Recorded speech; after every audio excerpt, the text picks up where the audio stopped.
All right, so we're back with a new episode of Land of the Shadowed Star. Woohoo! Hooray! We actually have a proper title. Oh yeah, we've had one for a little while. Yes. I thought that was still a work in progress. I came with a bullshit title in the first episode. I just didn't mention it to you guys because I forgot. Listen, All right, fair enough.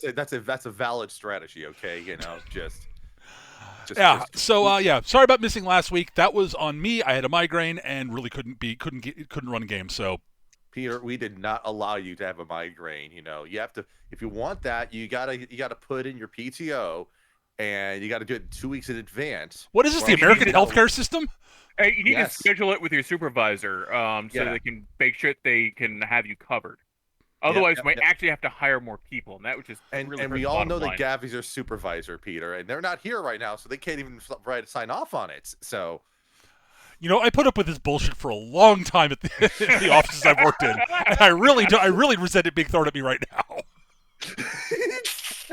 I'll tell you what. I'll let you off the hook because I was fighting ants at 3 a.m.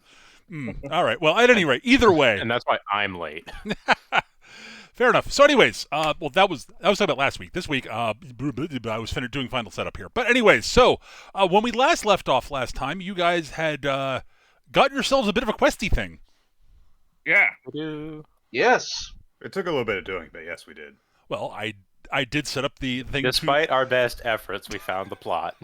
Yeah. We were pretty well distracted, yeah. You found a plot hook that I was directing. That I had several ways that could direct you towards it. Mm-hmm. You found one of the plot hooks that was in town, and it's the one that I actually had stuff prepped for. So well done.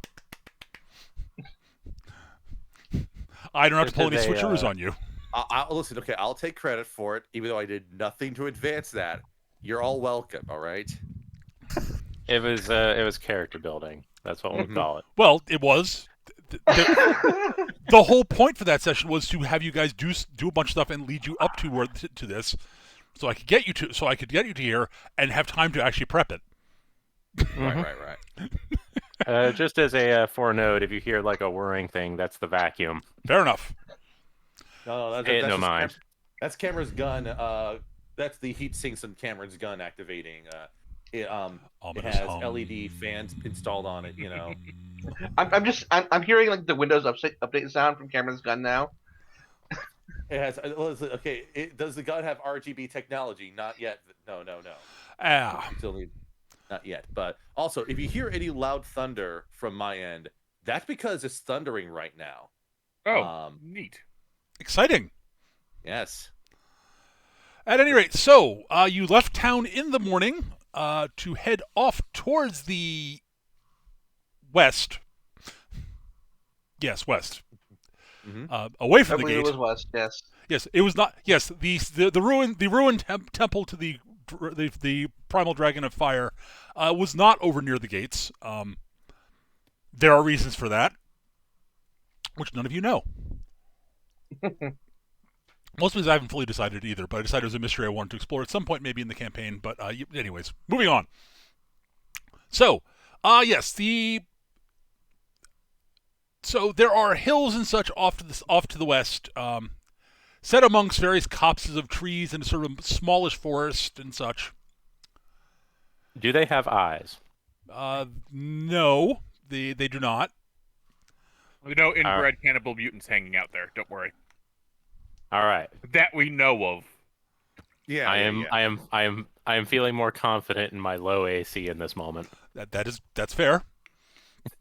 One thing of note, actually, no, never mind. There's something I was going to say that none of your characters would actually know, so never mind. Sweet. At least not that I'm aware of. I love things my character doesn't know. At any rate, so, the map that you have that Kalia was given to her by the Padre. Right. It's not a great map, but it does indicate that there is, in fact, a sort of what looks like a trail leading off the main road west towards the general vicinity of the ruins. The trail is? There's a trail that branches off the road that heads in the general vicinity of the ruins. I.e., it goes west. Obviously, this is a trap. We got to go east. Well, if you want to go east and go Obviously investigate the it's a gate, trap, but because we're aware it's a trap, we can fall into it and therefore win while the theme music plays.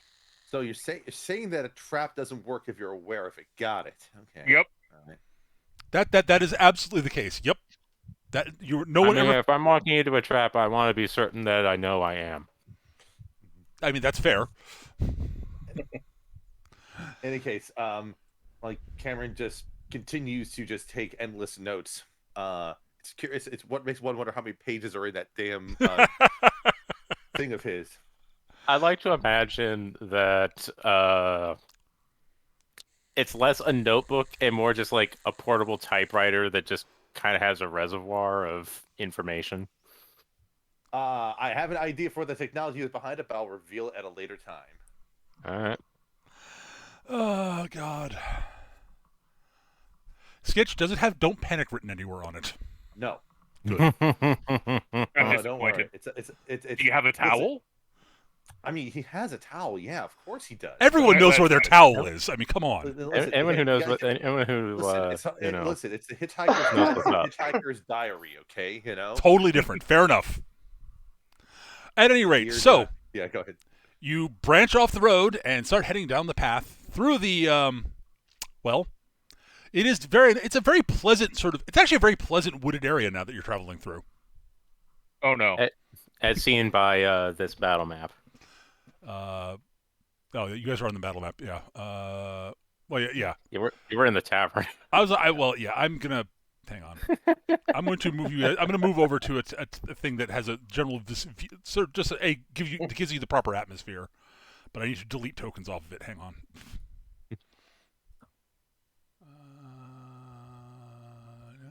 That goes. Those. The proper atmosphere switches us over to a Peanuts comic. It's the Cody tree. Wop, I rolled. wop, wop. Come over here, hit this football. I rolled a 1. Good grief. Well, it's funny. You still miss. What? Actually, I think that would be more of a contested check. You kicked the air successfully. Congratulations. See that the 1 was the kicker. The 20 was the holder. I still like the idea of. Yeah, go ahead. Yeah. There we go. Just for atmospheric reasons, not for actual. You're not about to get into a fight, as far as you can tell. Mm-hmm. I don't like it. So, Glix, how are you feeling? I don't like it. I think maybe we should go the other direction. You were right when you said east. We should go east. What are you talking about? We should go east. I mean, we're closer to the temple now than when we started. I don't think we want to go away from the temple unless you think we should go away from the temple. I think we should go around these woods. Mr. Glix, are you afraid of trees? No. Afraid of what's in them. And we're not afraid. Shut up. You're afraid of cellulose? What's in them? Trees are strange. I thought trees were just full of delicious sap. They can be. They're all or water, saps. or carbon strings. A whole bunch of stuff. What the hell is a carbon string? I don't know, but it sounds delicious. Don't worry about it.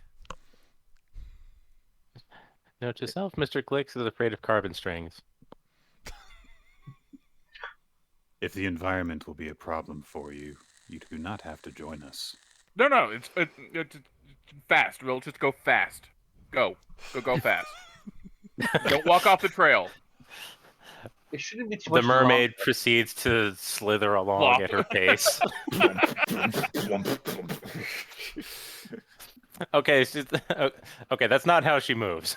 She doesn't move like that one, like walrus or sea lion or whatever it is.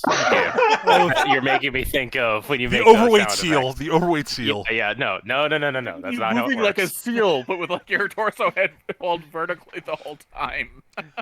That's not how this is working. No. No, she moves like a naga. Basically, is my general impression. Yeah, the kind of Lamia maneuver. Yeah. But with the benefit of fins for balance. Yes. Also for dealing with difficult terrain. At any rate, so yes. So you travel along down the wooded path. Everyone can give me a perception check if they would like. That Sure. sounds perfectly reasonable to me. Beep. Okay, Cameron rolls me 20. Let's look at these scary trees. Mm-hmm. Well, Cameron has it rolled. Yeah, while so looking at his book, Cameron has a 20. Cameron, you definitely hear all sorts of different sorts of wildlife that you aren't super familiar with. But like birds and foxes and animals and such like that. Okay, what does Nick, Kalia doesn't seem to notice anything of particular threat. Okay. Same for Ash and Wind. Eric, you are positive you hear children laughing off in the distance somewhere. Dear God, no!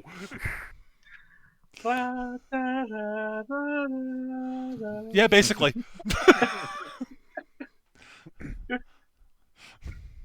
Come play with us. Over the river and through the woods to grandmother's house we go. That's not even the right melody. No, there's their children. They're singing off key. That's the worst possible thing imaginable. So yes, Glix, yeah, that's what you hear. Yeah. Yeah. It's sort of like nervously twitching and looking around and like punching his head down into his shoulders, pulling his hat down over his head face. He introduces like right next to him. He's like, he doesn't even say anything. He's just like, what is going on?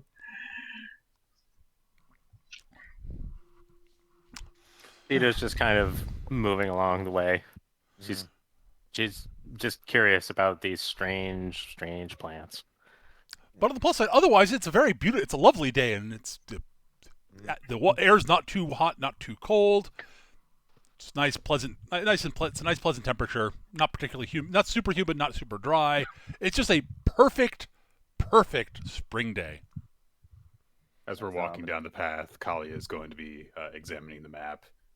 Every couple of minutes or so, she kind of tilts it 90 degrees and holds it that way, and then tilts it back to the way it was before. Looks keeps on looking up.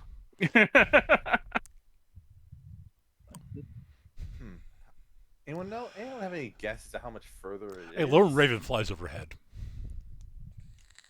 All right, that's not a problem. Does it have a child's face on it though? That is. Not that you can see. Hey, Raven, can you go back here so we can check to see if you've got a child's face? Cameron, use your 20 on that. I mean, Cameron doesn't give a shit. More interesting. Where I come from, that's a regular thing. What are you talking about? Cameron doesn't need to look up. He has his he's looking at his journal right now, so that's all he needs to look at. Fair enough. Oh my god, that bird! Oh my god, that bird is a child's face. He's not bothering anybody. It's like, yeah, what? And Is that a crime? Yeah, look at this guy hanging from clearly. I think then I look at this guy hanging from a telephone pole, and then I think, he's not bothering anybody. He just needs to work out, and he can't go into the gym. And then He's just working out. So like nothing. Like Cameron doesn't know anything in particular. Note the only question he asks towards like Kalia is like, any idea how much farther till we might be there? I will attempt to give a rough estimation based off of how long we've been traveling and how long it is supposed to be to X location, which is abandoned. On the plus side, so you were told roughly the Padre did mention roughly how far it seemed to be. Okay. If you would like to try to guesstimate it from looking at the map, give me some sort of roll. It's going to be intelligence based, unfortunately. It's going to be intelligence based. Great. Okay. So I was going to ask if I could use survival. Actually, no. You got survival. I will allow you to use survival. Yes. Okay. Sure. I forgot survival was a skill. I don't know why I forgot that was a skill. This is only +1, but it's better than -1. So, well, no, it basically it's basically I think it's an int skill that you've got proficiency in. So yeah, that makes sense. well, survival's a wisdom skill. Is it? Yeah, Okay. survival's normally wisdom. Yeah. Okay. But I will see how this goes. Doop. I didn't actually roll anything, did I? Hang on. Come on. There we go. 19. Oh well, you rolled very well. Yeah, you're fairly sure between what the Padre said and your estimations of the map and how long you've been walking and all that stuff, that at your current pace, it'll take you. You'll probably arrive there. Oh, midday. Oh, okay. So you'll have to take a break for lunch, but that's about it. Unless you want to walk, Right. walk through lunchtime. I will mention this and see how Glix reacts. Wait, what was that? I'm sorry, I was distracted briefly. We can reach there by midday. We may want to break for lunch beforehand. Just yeah, well, whatever. Just keep going. I'm staying in the middle of the group. Fair enough. Tito's in the back because she's the slowest. Doop, doop, doop, doop. So you travel along the road. Yeah, honestly, gets on to about lunchtime. You come to a bit of a clearing. There's a clearing that you come up on about time for lunch. There's a very beautiful, clear-looking spring. Very nice trees around. Just an all-around pleasant little sort of clearing, little meadowy clearing with a lovely little spring water there that you could drink from if you chose. Cito's going to have a look over at this water. Okay. And is going to give it a sniff because fresh water is still a bit of a thing to her. Okay. It looks like it's very clean spring water. And it's just a clearing, right? There's no structures? Nope, none. All right. That's not even a reassuring. gazebo. Excellent. I need my +1 arrow for a gazebo. No, it seems perfectly safe and normal. I mean, it is a little weirdly pastoral, but not that weirdly. There are no structures, so we should be okay. Shut up, Bob. It's okay. You're not helping, Bob. Is he talking to? Oh, it's talking to Bob. He's been. Let's see. I got a page about this. Yeah. I have been documenting every time that Glix has talked to Bob. It's about 4 pages now. Okay. Mostly telling Bob to shut up, or don't worry about it, or do worry about it, and then not to worry about it again. What, you guys don't talk to yourselves? You don't have a name for yourself? I thought your name was Glix. It is. Except when you're talking to yourself, then your name is Bob. Yes. Got it. So I have to reorganize these notes then. Right. You just gotta put a claw underneath his like chin. It's like, maybe I should name my inner dragon. Yes, that is definitely. I have found it as a useful thing for having internal discussions to create a separate. Yeah. The back where I've come from, it's pretty typical for people to, like, I don't know, name their weapons. Like, some people, as Cameron pulls out his gun, like, would name this, I don't know, name of someone they care about, someone they hate.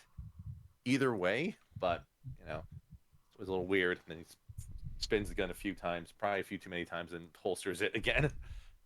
And Tita will put her hand into the water and we'll like have a drink because hydration. Yep, it's water. And water. It is spring water, so Yeah, it's not. Insert King's Quest quote here. Sure. It's like it's minerality, but not salinity. Correct. That is in fact entirely accurate. Let's see how alkaline it is. All right. So, Kalia, according to your map, you'll be heading up into the hills very shortly. All right then. This may prove a problem. Why is that? I'm going to just point over at Seto. Ceto. Yeah. Ceto, sorry.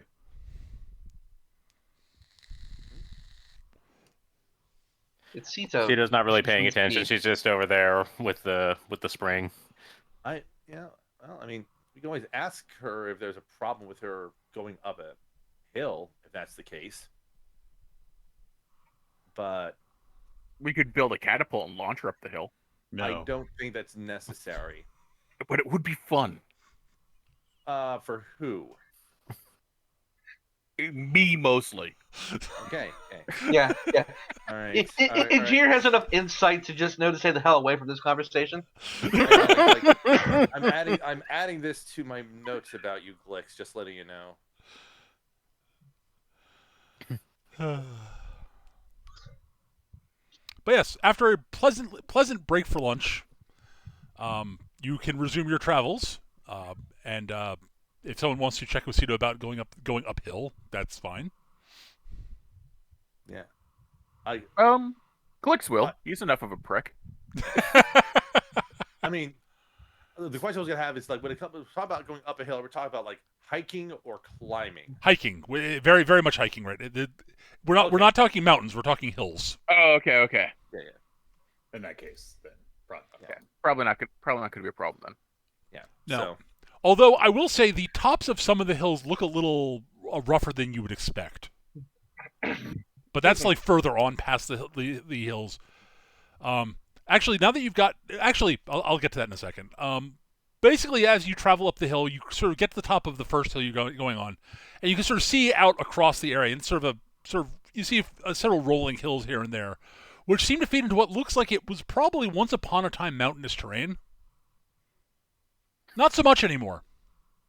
It's like, yeah, Nick, I'm gonna say that Kalia, actually, when you were looking at your map, it sort of registers now that the terrain on the map, it looks like it's sort of the area is like, yeah, that sort of looks like the way you see a lot, like, hills around, like, leading up to a small mountain range or what have you. Except that there isn't one there. It's just like more hills, or it's just flat. It's hard to tell from where you are, sort of, because it's a little raised up, a little bit higher than the top of the hill you're at right now. But it's like almost like it's the lower parts of the mountain are beginning and then stop. This was we are heading to an abandoned temple of the fire dragon. Yes, yeah. the primordial dragon of fire. Yep. I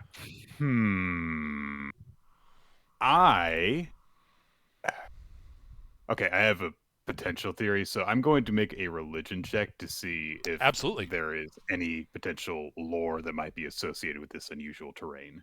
Okay. 15. 15's good. No. All right, so most of the religious texts you studied don't really deal with the primordial beasts. That's sort of the stuff that's not all that well known in general. Like, yeah, we know they exist, and you know that there are, quote, cults, end quote, that worship them. Although some of them are not. They're also some of the non-humanoids do worship them in, like Cobalt. There are a bunch of kobolds that tend to worship the primordial dragons in particular. For, obvious reasons. Yeah. The camera pans to Injir. Ominously pans to Injir. Ominously in on Injir. Kill Bill theme starts playing. And then Injir just looks up and it says something like, it's like completely off topic. Anyways. I was thinking like all like that special effects and, camera business and et cetera, and Injir's just sipping from tea. Dun, Oh no, the tea. Where'd you get the tea? He drank the tea. But yeah, like Eat the pancakes. among the other things Cameron's trying to do here is just like, okay, is any of this terrain at all familiar? He established one thing that he knows, that people speak a language he understands and can speak back, Mm-hmm. and at least one deity exists that he knows of. Yes. So the question is, okay, I will say, now that you've heard someone mention the primordial dragon of fire, that is also something you have heard of. like, Cameron's like, Yes, the primordial beasts of the primordial beasts are all things that you are aware of that existed also. So if Cameron wanted to tap into like his knowledge of that, would that be what would you call for that? History, maybe. Okay. History or religion would be the two options, I would say. That's a 13 from Cameron there. Yeah, you've definitely heard of the primordial beasts. Definitely were things when you're from. Okay, so got gods and primordial beasts as things that are the same. Well, that's at least 2 items so far in the list. Also, we're aware of the gates also. Oh wait, that's 3 things then. Sorry. Yes. like things like there's like pages of things that are not the same, and then things that are the same. It's 3 items so far. Yeah, that's about right. Is the terrain you're in familiar to you? I mean, yes, there have been forest paths through fairly nice forests leading up to hills where you're from also. Mm-hmm. Interesting. Okay. Not like this is not particularly uncommon terrain, just in general. Right. At any rate, as you get closer to you eventually get to the foot of the. You're fairly close to where the ruins should be. Okay. And they're according to Kalia's map, it should be just over over the top of this broken mountain ahead of you. On the plus side, the part of the mountain that you're at the foot of is very hikeable, so it's not. We're not talking mountain climbing here. Because again, you're at the foot of the mountain, not the bad parts. Mm-hmm. And after about an hour or so going up it, you get to the top, and the top, it sort of levels off a bit, and then you can sort of see what looks like. There are 2 ways I would describe it. I think I understand what's going on here with the topography. Yeah, well, there are 2 ways that you could describe it. One would be a chasm. The other would be the biggest sinkhole you have ever goddamn seen. Mm-hmm. Yep. Down at the bottom of which is not super far down. It's honestly looks like what probably is sort of the upper the upper level of a fortress / temple in ruins. What's the surrounding? It's all the terrain same, What's the surrounding terrain in this? Shall we call it caldera? Well. Like, is it broken rocks? Is it just mostly just how smooth dirt is it? and heather? Is it well, up on the top, sort of it's fairly. It looks like it's had time to erode somewhat up top, and it's sort of there's like lichen and sort of stuff growing over the top, but it's fairly steep going back down. Hang on a second, let me check my notes on this. Now, the one thought was like, okay, this doesn't look like it's volcanic or anything, right? No. Or if it was, it doesn't look active. Once upon a time. Maybe. It's hard to tell. None of you are geologists, let me put it that way. Sure. How high up are we? Not very. Funny thing is, probably the person with probably the most experience with, magma eruption is actually Cito. Probably, actually, yeah. Yeah, good point, yeah. Yeah, are we high enough that we can see town from here? It's not. You're sort of up at the upper. You're only slightly above the taller hills, honestly. So, I mean, kinda, I guess. It just kind of looks like the way they came and to where they're going. He's like, who in their right mind would drag a tree this far? Someone with an agenda. It also assumes that that someone dragged the tree. Yes, like it's like the trees themselves just walked home. That's what I'm implying is the more logical answer, actually. All right. We just don't walk. But you can definitely see sort of what looks like. So you can definitely see down to sort of a lower sort of ridge. You can sort of see. So from where you are, you actually can sort of see what looks like sort of a path going down into the ravine from where you are to a certain degree, which is lined with pillars.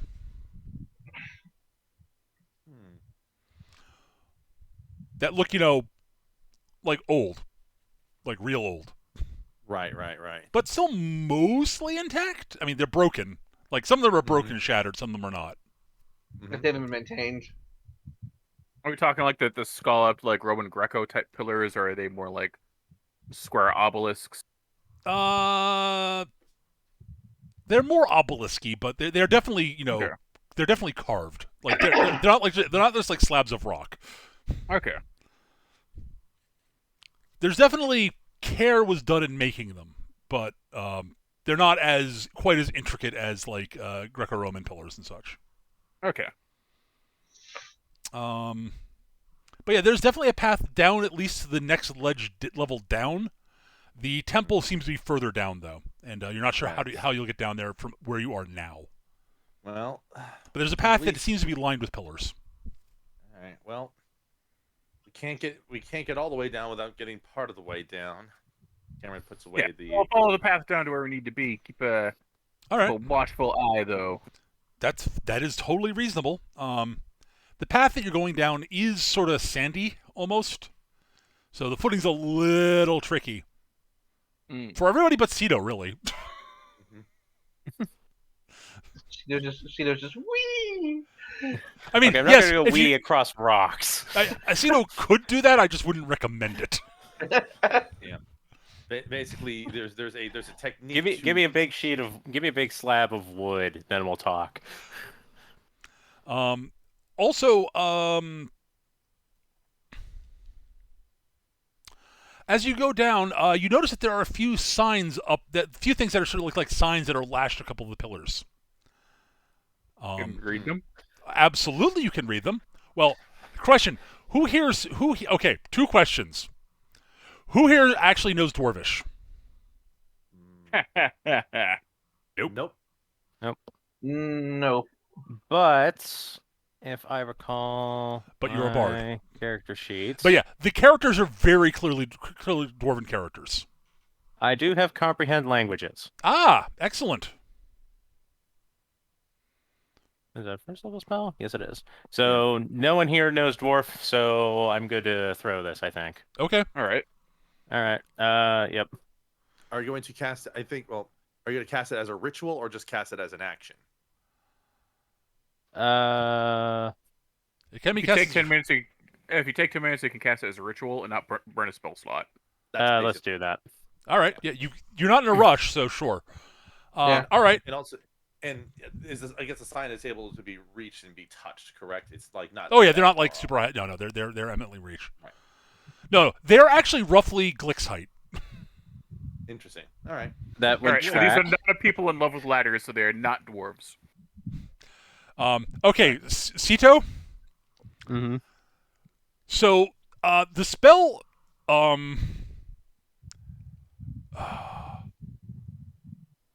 so it first translates it from Dwarven into a language you understand.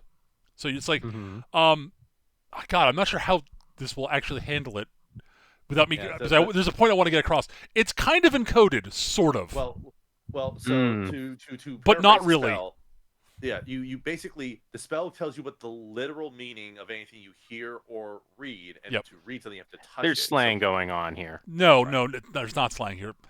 They're Dwarven characters that are not spelling out Dwarven words. Oh, so basically the literal meaning would be just like letters that are jumbled. Right. So... But they are spelling out something in another language is the thing, using Dwarven characters. All right. Okay. I'm saying you're going to get the meaning in a minute, but it takes a couple of steps is what I'm saying. let me ask you this. Beyond the Dwarven, would it track with Draconic, Infernal, or Primordial / No. No? Okay. Then yeah, all right. Then I'm not. Cito will read it aloud, very confused. Okay, you read it out and loud. see What if you anyone- read yes. out what? Okay, you read out loud. Glix, Cito is speaking very badly accented Goblin. Where did you learn that? It is, by the way, she is basically reading out. What she is saying is basically, warning, stay away, etc. On continue at your peril, etc. Stuff like that. So Glix is going to look very like. Okay, 1, your pronunciation is garbage. 2, it basically just warning signs, go away kind of stuff. Keep out. It's in Goblin, but using Dwarvish because reasons. I don't know. You wrote it in Dwarf. And I natively speak neither of those, so pardon me. It's just like.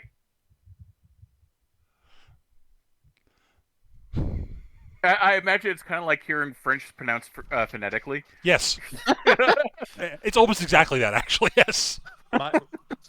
So Yeah, it takes you a moment to go. Wait, that's Goblin. What? So the question. Here's a thought. Mm-hmm. Was this a sign written by someone who spoke Goblin in Dwarven phonetically, translated from Goblin to Dwarven, or someone who's Dwarven trying to write something phonetically as if based on what they heard from Goblin? Okay, Eric. Mm-hmm. Your guess is it. Your guess is it is being written. I will say Dwarven is a reasonably common language in this area. Right. So, and you are in a hilly area, so you could sort of understand why some goblins might put up a warning sign written in Dwarven, Yeah. written in Dwarven characters. But they don't actually know Dwarven, so they just guess. Yeah. Like I know I know how these letters are pronounced in Dwarven, but so allow me to give an offer. This would be like someone writing a warning message in English, but only using katakana. Yeah, basically, yeah. Yeah. That is basically what is going on here. So like I was like, okay, so writer that stay out. Yeah. And then, and unfortunately, the words have a lot of V's in it, so just have a lot of B's just happening for no reason.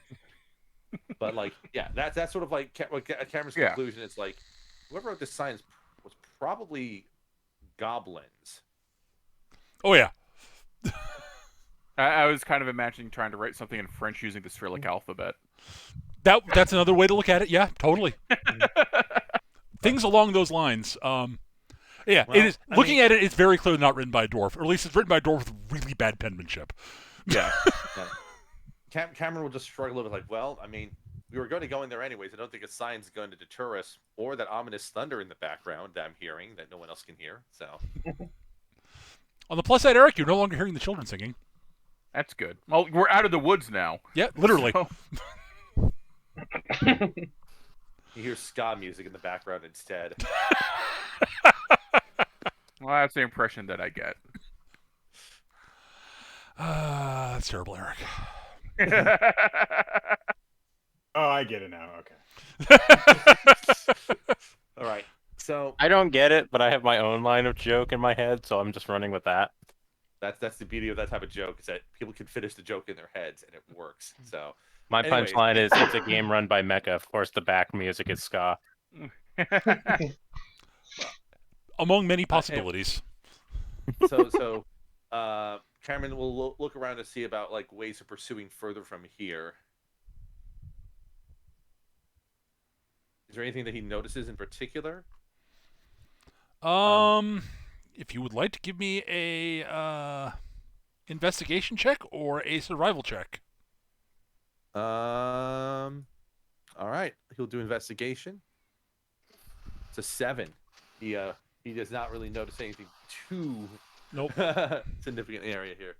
It's like, yeah, but if anyone wants to investigate, they may make either one of those two rolls if they so choose. Investigator. I was survival. Survival. Okay, I was saving my headset cable from the vacuum, so I missed what the check was about. Ooh, very nice, Ash. Survival. Oh, look at that 20 there on my investigate. All right.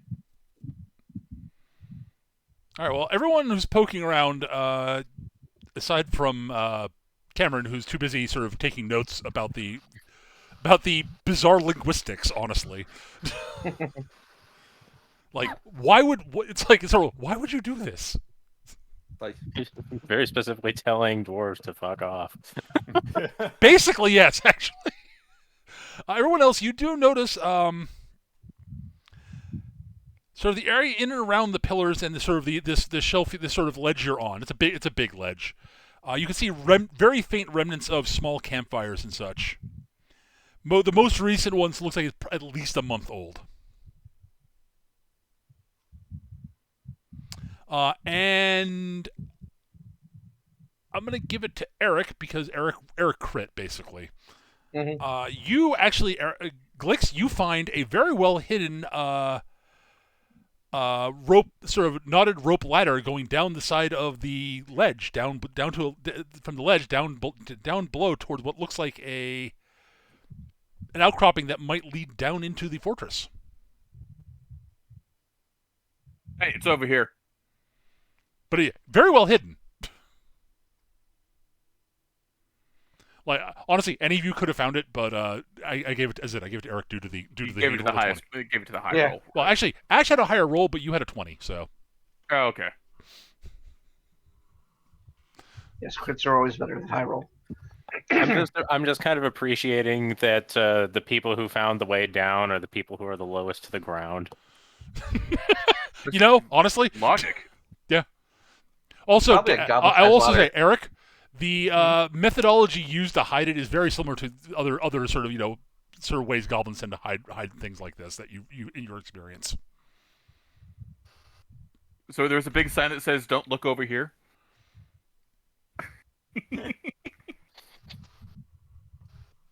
No, there's not actually. No, this is one that's done by actual like goblin scouts and such. Okay. No, not your average Definitely goblin. thinking Sorry, smart go ahead. goblins, right? Right. Yes. So yeah, definitely gobs here, and not your average rabble. So there's a sign that says "Don't look over here," and then that sign actually is over a pit trap, and then there's a sign at the bottom that says "Told you." so it's like look left, and then you look to your right. They're like, no, your other left, and then you just. I do like that. Don't look over here. Pit trap. Told you. Fucking goblins. Want to see a cool trick? Told you it was a cool trick. So Anyways. the rope ladder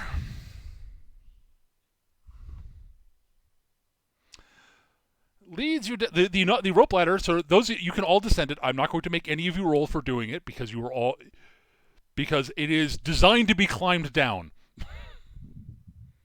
Once you know where it is, the only person I could really justify making roll would be Sito, and I don't feel like doing that. So insert a montage, sort of a comedic montage of Sito trying to work her way down the knotted rope ladder. Yeah, that would be a challenge with my 8 strength. Oh no, it's not even that. It's just like you need legs to go down a ladder. No, You know. like that's what I'm saying. Like if I had legs, having 8 strength wouldn't be a problem. But I'm basically going down entirely by hand, and just everything else is just kind of hanging. And As I said, that's a little bit of a complication for her. fortunately, it is doable and it's not super far. But you eventually have to sort of let go after with like 5 feet to go and sort of flump onto the ledge. And you need a couple of minutes to catch your breath. On the plus side, yeah, it looks like there are stairs that go down from here. Oh, good. It's better than the knotted rope ladder. Intercap speaks up. I'm surprised we haven't come across any kind of challenges or traps yet. Normally, We haven't run across any challenges. Well, yes. Shore walkers. Yeah, they're coming. It's just like this is what we do back home at the at the Temple of the Submerged Voice. You have to do the challenges to get in. Tito there's just stares at him. There's going to be at least one obvious trap that will, but bypassing that, it's going to lead you into the really nasty one. I have no idea what you're all talking about. Traps. All right, we have to make a new page then. Traps? Question mark? Tito is very annoyed at the lack of wheelchair accessibility. Not that she needs one, but you know what? Close enough to her situation.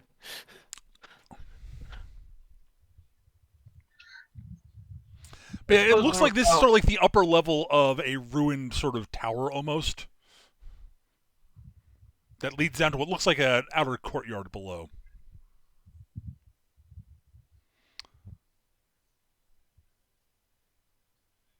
But yeah, you can sort of see the stairs going down, sort of doing sort of a switchback on the way down to the courtyard below.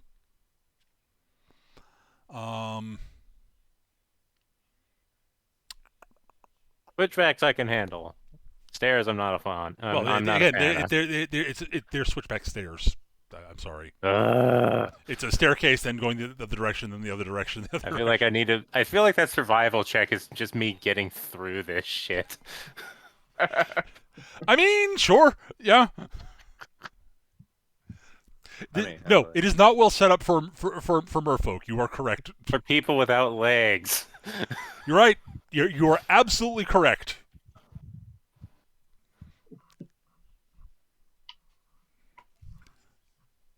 It was not engineered. It was not engineered for legless folk. You are absolutely 100% correct.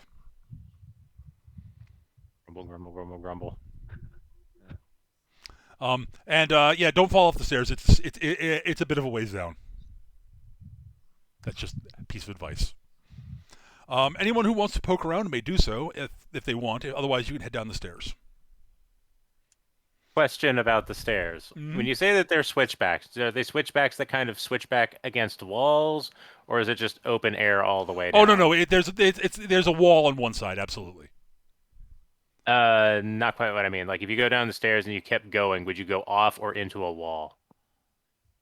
I think the implication was into a wall. The landing. It goes down to a landing, which has a bit of a cliffside on the other side of the landing. All right, no sleds. Got it. No, sleds are a terrible idea. If you've got really good steering on the sled. This thing turns on a dime. Yeah, either that or wings. Do you have wings? I've got water wings. No, Parachute. Parachute would work also, yes. Well, I'm not. You probably would have pulled the cord very early. That's all I would say. Before going off. But yeah, long story short, sliding down's a terrible idea. See, now I have to. Just slide in this down. moment, just slamming into a wall just kind of feels like a more attractive option than descending stairs. I guess it's just taking a lot of time to go down these stairs. Yeah. It'll just take you some time going down. That's all. All right. In that case, you all head down the stairs. Are any of you trying to be particularly quiet? I'm asking. Yes. Yes, in cheers. All right. So the two small folk are trying to be quiet. Got it. Yeah. Sita would be, but she's grumbling too much to be quiet. Cito, you have no hope of being quiet going down these stairs. That's all I'm going to say. No. I'll say probably neither the paladin and the heavy plate trunching down the stairs. What? She's not wearing plate armor. She's wearing chainmail. Chainmail, yeah. That's Which so is much actually better. louder than plate. I Chainmail's kind of much feel like louder. it's worse, but yeah. That's yeah, it is. It is in fact actually worse. Yes. It is a lot louder than plate. Well done plate is actually not particularly loud, except for when you the sound of your foot hitting the floor. Basically, is about it. At any rate, but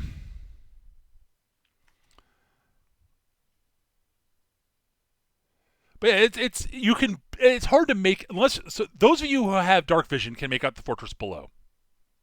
The ruined citadel below. Yeah, I could see it. Yeah. Yep. I think that's basically everybody except for Kalia and It's two Cameron. humans. Yeah. It's everyone except the Talls. Okay. But as you head down the stairs, the ruined temple / fortress sort of emerges from the darkness. It's very clear as you go down that it becomes clear as you go down that it definitely was built underground originally in like a big cavern, which makes a certain amount of sense, honestly. And something removed the top of the mountain it was built in.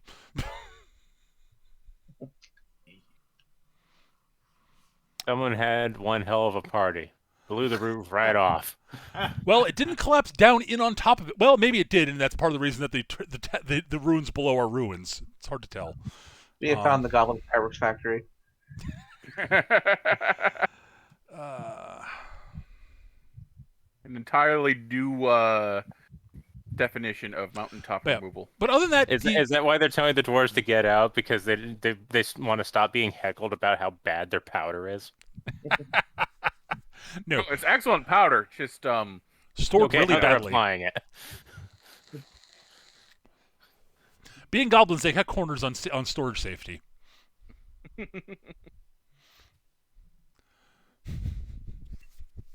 What do you mean you're not supposed to keep the primer right next to the explosive? Seems like a logical thing to do. Where you put it, obviously. That way you've got one right there when you're going by. At any rate, you do notice that aside from the noises of you guys moving down the stairs, and the occasional sound of like wind whistling through the crevasse, it's a somewhat chilly wind actually at this point. Other than that, you really don't hear much of anything. It's actually kind of eerily quiet. So the footsteps and the sound of Sito carefully slithering down the stairs, sort of echo throughout the area.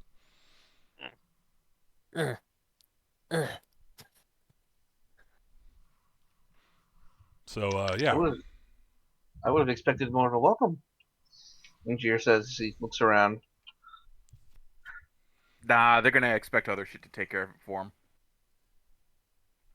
Is this a goblin thing? Oh, they're not gonna show themselves if they can help it. Are we assuming that there's how many people are here in that case? Yep. I don't think there's any. I don't think there's any signs that there was like activity around here as we approached. Yes, and the air that sort of blows up from that as the wind sort of blows to the area that comes up from below really sort of smells of like an abandoned ancient temple type thing. So you can hear the sort of smell of the very faint smell of sort of musky dust and maybe sort of bits of little very faint scent of like rotting wood from way away. It smells abandoned, basically. But the stairs eventually empty out into a small courtyard. It's probably a novel smell for Cedo, considering that I imagine that anything that gets abandoned underwater just kind of smells like the sea. Which, honestly is more of the top of a crenellated battlement, honestly, but it sort of serves the purpose of a courtyard here at the moment.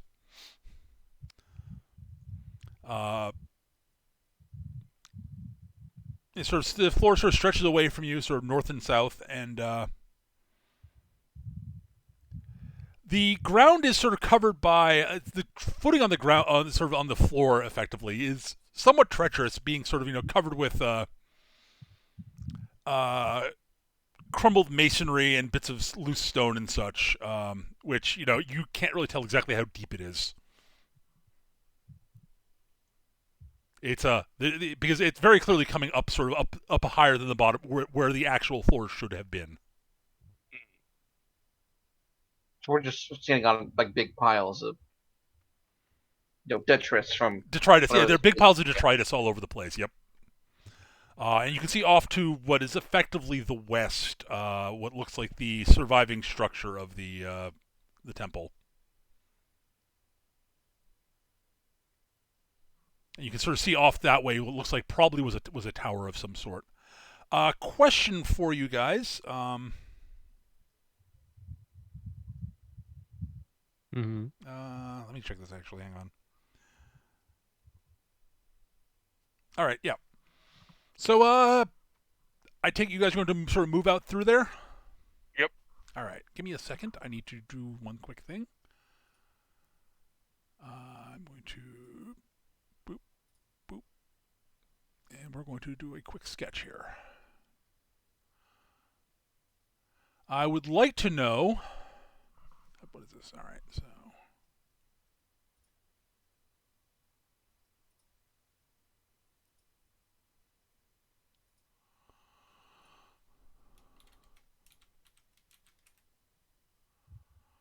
Hang on, I need to. I've not done something. This is something I've not worked with. I've not worked with some of the tools in this program much before, so give me a moment. All right, so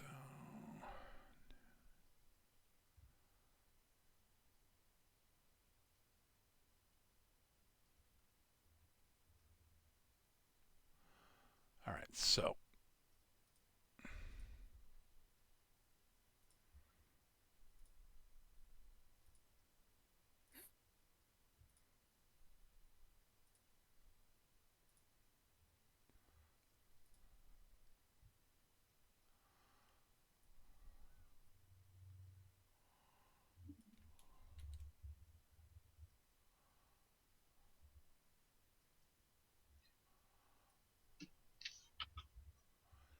three, 4, 5, 6.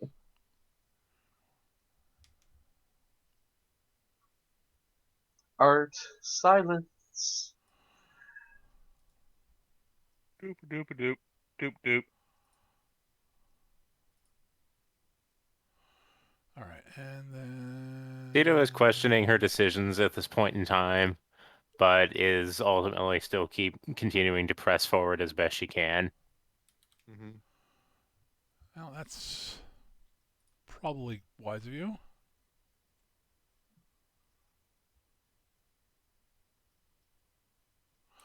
Oh, hang on a second. Oh crap! All right, I did not realize what I was doing there, and that's fine. All right.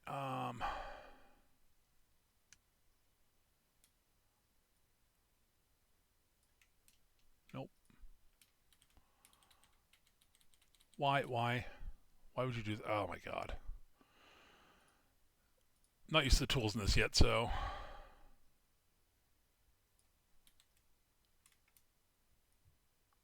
All right. Sorry, I need to.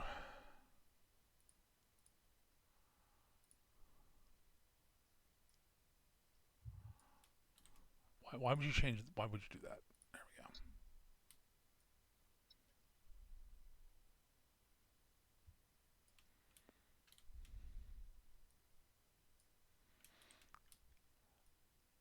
I'm learning the stupid tool.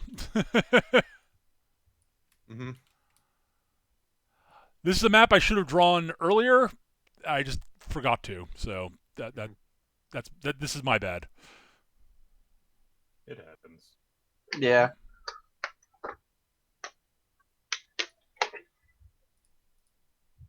Just like with Roll20. It's just like, oh, there's tools here I should probably, use for stuff. Yeah, I really should have drawn this ahead of time.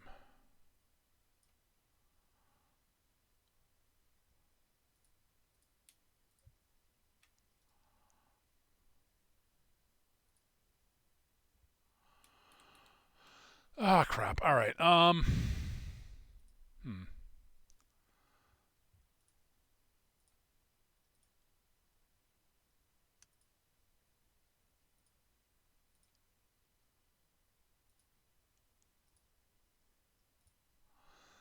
Let me try this again. Um.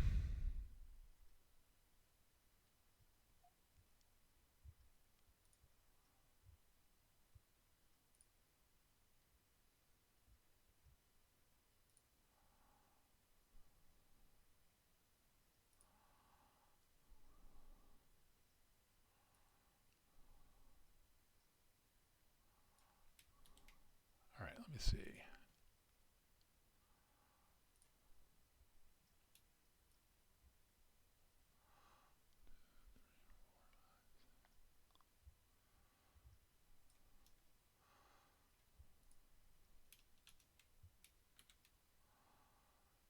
Why would you do... Oh, my God, I hate this. All right.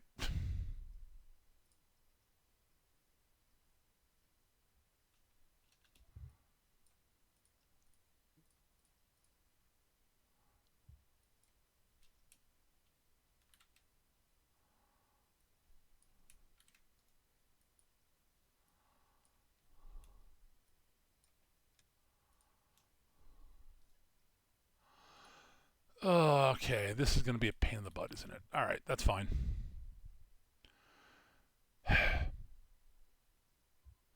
For some reason, all right, I know what I'm going to do. All right, I'm just going to undo this again, and I'm going to remember to make maps ahead of time next time.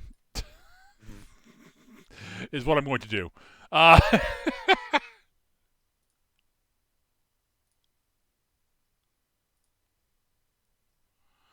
right. There we go.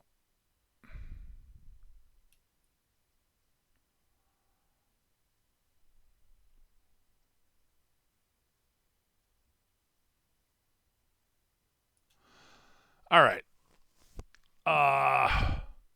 This is just sort of for, and then I'm going to Loose orientation and positioning. Yeah, basically. Mm-hmm. All right, so we're going to move you to this map here. Let me quickly get copies of you guys.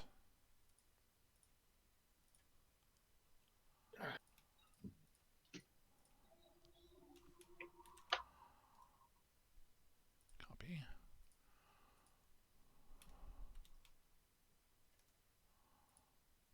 There we go. All right, good. All right, and now I'm going to do a quick freehand.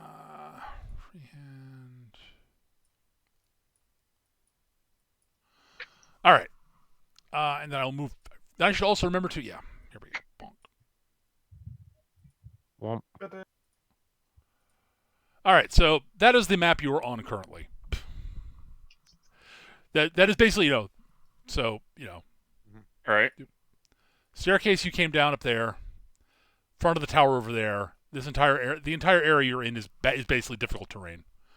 Mm-hmm. Arrange yourselves where you are, and I will describe what happens next. I just got here. That is fair. There's no way that Cito is taking the front on this. That She's is in the back. totally She's slow fair. everyone else down. So this area here is like what looks like to be the entrance to the fortress, or that looks like it looks like the sort of a door. There's a doorway into a tower that is part of the fortress. Yes. okay, that's good with me being there then. Okay. All right, and I need to get some tokens because as you guys are sort of milling about, making lots of noise because it's almost impossible to not make noise. Anyone who wants to try to not make noise may make a stealth check if they would so choose. All right. A sneaky check. That's my stealth, like 2. Jesus No, Christ! 3. How many 20s am I going to roll tonight? Bob's Well- happy to finally be able to chop something up. All right, That's the correct result for Cito. all right. In that case, Eric, you managed that your role actually helps the party significantly. Excellent. Well, let's see, how many is it? That's nice. I don't have a negative in this. No, but you are at a disadvantage because you're wearing heavy armor. Yeah, So so you that's got a I have to 9. that's not, Well- that's, yeah, That's not too bad. it's not the worst, but yeah. All right, so that is.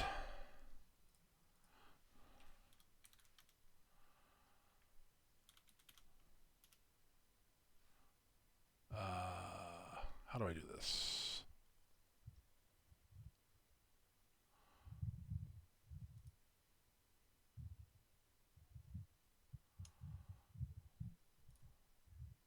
There we go. All right, cool. So, as you're sort of clattering about, Glix, you are the only one who actually can sort of make this, has a chance to make this out. You give me a perception check if you would like. prone. I'm just gonna keep rolling well tonight, up until it's vitally All right, important. you hear the sound of small, sort of clawed feet skittering their way through the debris all around you. Here's that ambush. That's a really big rat. It should not be that big. They are actually smaller than this. I just don't know how to size them properly. They fit in These are giant 5x5 rats. square. Yeah, They're giant yeah, rats. they'll fit in the 5x5 square. That's fine. Yeah. Player can see nameplate.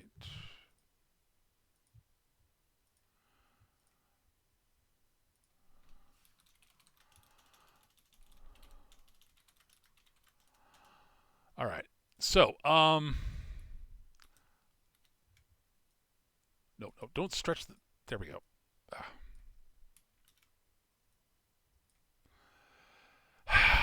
The one thing I missed from Map Tool, I really missed from Map Tool is when making new copies, it actually auto iterated the numbers. Mm-hmm.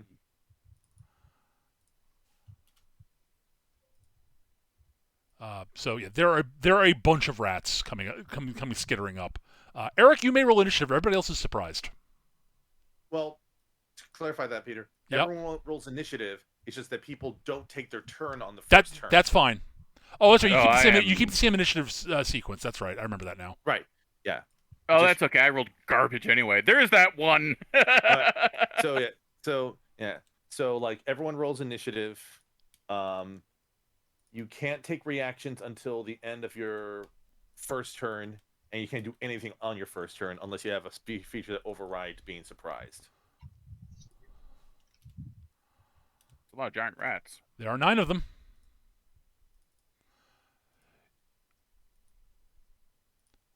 You, Eric, did manage to cut down the numbers that were there. By being sneaksome? Yep. Excellent. Basically, everyone who rolled well enough would not contribute to the numbers. Would not contribute to the number. Contributed a D4 rats, basically. Excellent. I am rat bait. Ash. No, Ash. Sorry, no. Actually, I should cut out a couple of the rats. My bad. Ash did roll well enough. Oh no, Ash didn't. It was Skitch. Sorry, I looked at the wrong line. Skitch rolled well enough. Ash barely did not. So I should cut out.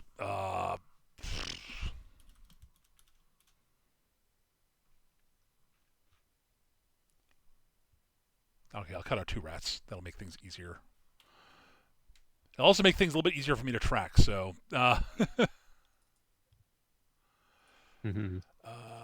6, and so there are 7 giant rats, which I will scatter around the map here.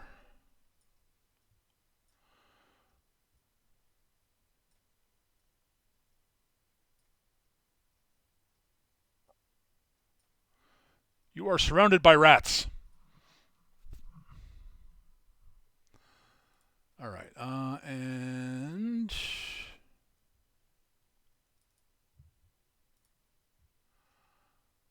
all right. Let me see. There's an initiative tracker on here somewhere, right? Yep. Is it? That's got everybody in there. It looks like excellent. And I will roll for the rats.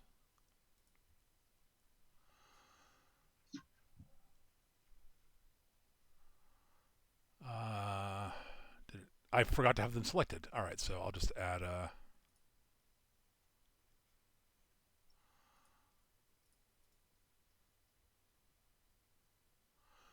forget how I put my.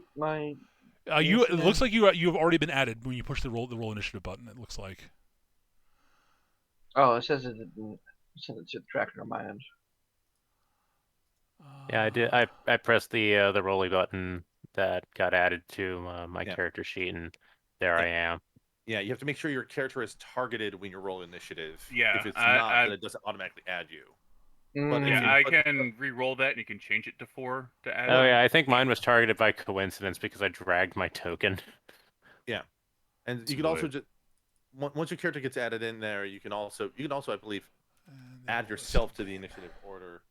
Can you? Okay. I think you can do that, but I'm not entirely sure. Yeah, if you click on your token, there's an add turn option there.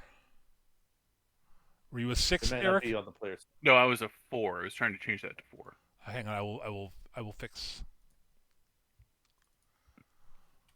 4. There we go.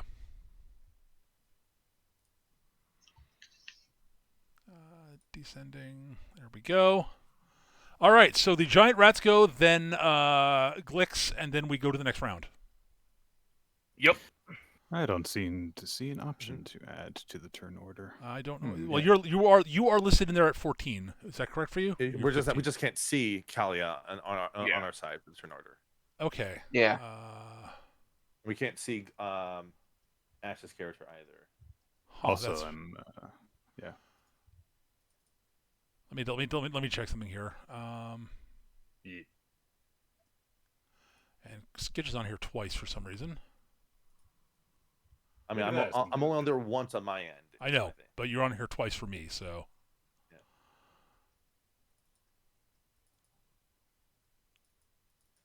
And I can't do anything other than. Okay, who can you not see? Ignir? Can't see Ignir and Kalia. All right. Agreed over here. All right. Why don't you guys select your tokens and then do the roll initiative button again, and I will edit the number properly. Fair enough. All right, so it just has to be like selected, and then your token selected, then push roll initiative. Yeah. Yeah. Okay. And then now everyone's on there, and then you can modify your own initiative number. Just double click on the number. That works. Yeah, double click on the number, and it should give you the option to edit the result. So you can change yours to 13, and then Kalia can change to 15. There we go. There and we then go. Peter can resort the order, and then we can run through this again. There we go. So, and can you see the rat? On the yes. list? Good. All right. Yes. So we will skip over Cameron and Sito, and we get to the rats. Squeak. Squeak, squeak, indeed. All right. Unsurprisingly. Oh, go away. Neek, neek. Neek, neek. Neek. Neek. Neek. And keep in mind, Wendy, you and I can actually take reactions if you have any that are relevant. Yeah. All right. Giant Rat 2 will attack Sito. Yes, because our first turn has gone by. I see. Yeah. Yeah. I don't know if I would have anything that's relevant. There's an easy way to check. Actions, reactions. No, you don't have any. So. It was like, I don't think I'm set up in that way. All right, it attempts to bite you. You can just say it bites you. AC 10. Well. My AC is 13. Gitch, do you remember what the button is to make it so what hold down to make it not roll to GM for these? Oh, I don't know off the top of my head. No, I'm sorry. Hang on, I'm gonna try something here. Nope, it's not that. That's that. That's that. Hang on. Hang on. I think it's a setting in. Yeah, here we go. Mm-hmm. But the roll leader was a 10. It was a 10, so it misses. It actually misses Sito. Yeah. Yes. Somehow. Done. Yeah, I've got more rats to roll. I'm just looking through the options here.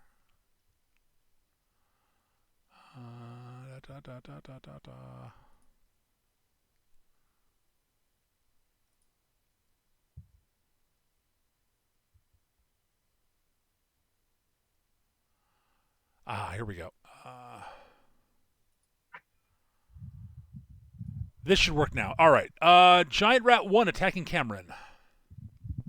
Does not have advantage. There you go. There we go. That misses. That's a 17 misses you. Yes. Cameron's AC is an 18. Yep. There are 2 rats on Kalia. 7 and 6.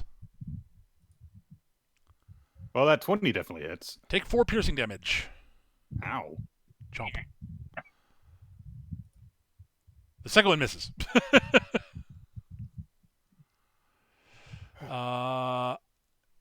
Giant Rat 3 on Glix.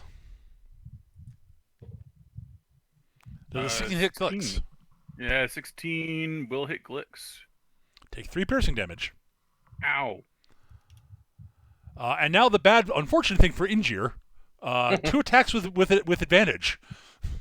Oh, because he's surrounded. Yep. Yeah. Rat 5. 17 for 17? 3 piercing. That'll hit. And Rat 4, a 14 for 4 piercing. That will not hit. All right, so take 3 piercing total. And the rats are done. Kalia. His turn is skipped. Uh, The only one who's not surprised is Glick, so everyone else Yeah. uses their turn. Glix. all right. I guess it's a giant rat, huh? It is a giant rat. Squeak. Squeak squeaker. Well, I guess I'll just attack the little bastard. That makes a certain amount of sense. A 10 will, in fact, miss its armor class of 12. Damn, I rolled garbage. And I'm impressed. They have worse AC than I do. I mean, they're big rats. That's about it, you know. All right, that's it Yeah. for the first I think round. that's it. Yeah. We wrap around to Cameron. All right, Cameron pulls out his gun. You know, as you do in this rat, or I just pull out your gun right away. Yeah. Yeah, makes sense to me. Stands to reason. Woody rat. I mean, I just pulled a giant cleaver out of hammer space, so. Let's see here. Cameron will look over to Cito and just sort of call out. It's just like, basically just call, you know what to do from there. Let's get you some help. And he just takes aim and fires at Giant Rat 2 to do a defensive command. Okay. So let's see there. That is a botch on the attack roll there, Peter. Does anything else 6. happen other than missing? No. Okay. I'm just going to have Cameron burn his action surge to attack again with the same procedure. Alrighty. So 19. That will hit. So hits Giant Rat 2, does 9 damage, and Cito now has a bonus to defense equal to 3 until I think it's the end of my next turn is what the time frame for that is. Let me double check here. Yes. So your AC is now 16 until the end of my next turn. Squeak! Thud. 9 damage drops the rat like a bad habit. Mm-hmm. And nothing for bonus actions yet. Yep. So that's all Cameron will do for the time being. Very well. Cito. All right. Oh, I actually missed something there. All right. All right. Cito is going to grumble a lot from having just got down all these stairs, and then there's just rats trying to chew her.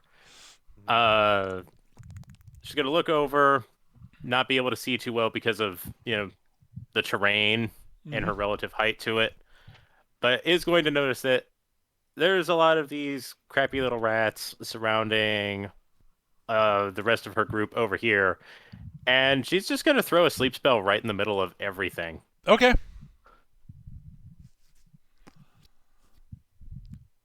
Nap time. Very nap time.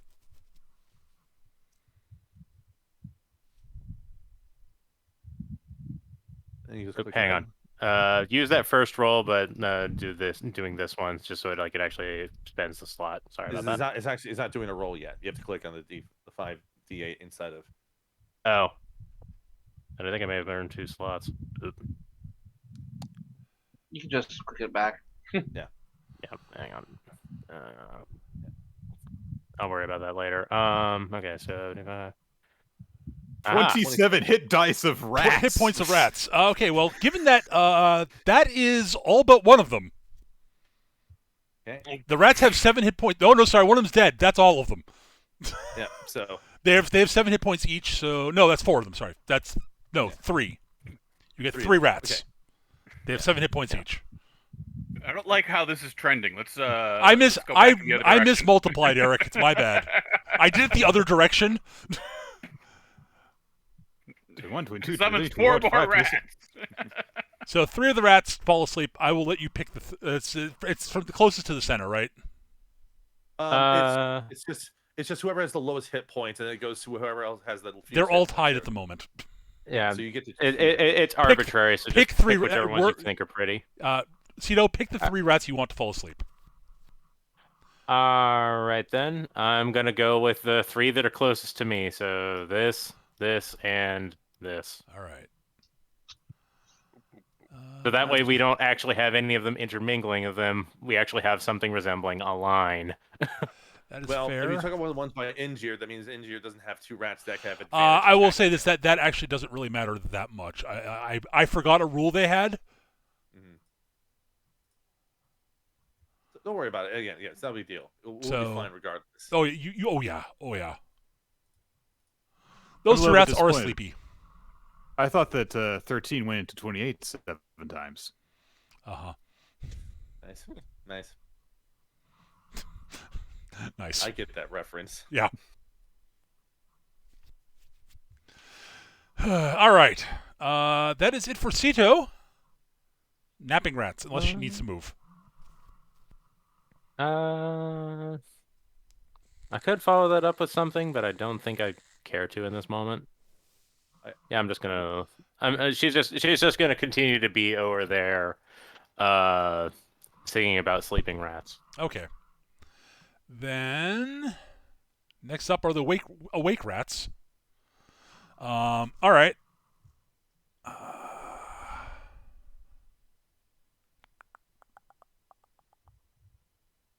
All right.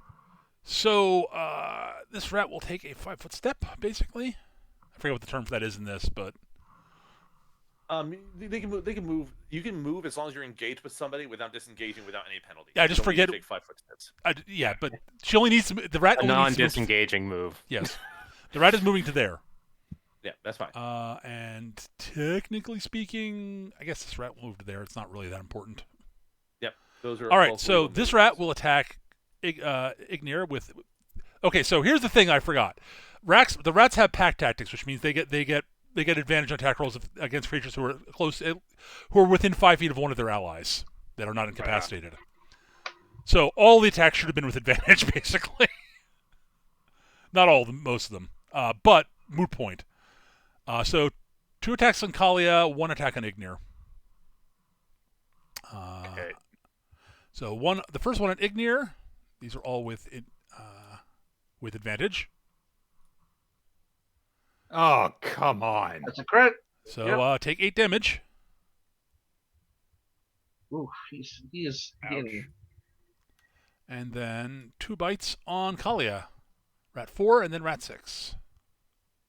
Jesus Ignir. Christ. They really love you. 17, 20, 18, 19. These rats are vicious, I tell you. Vicious, I say.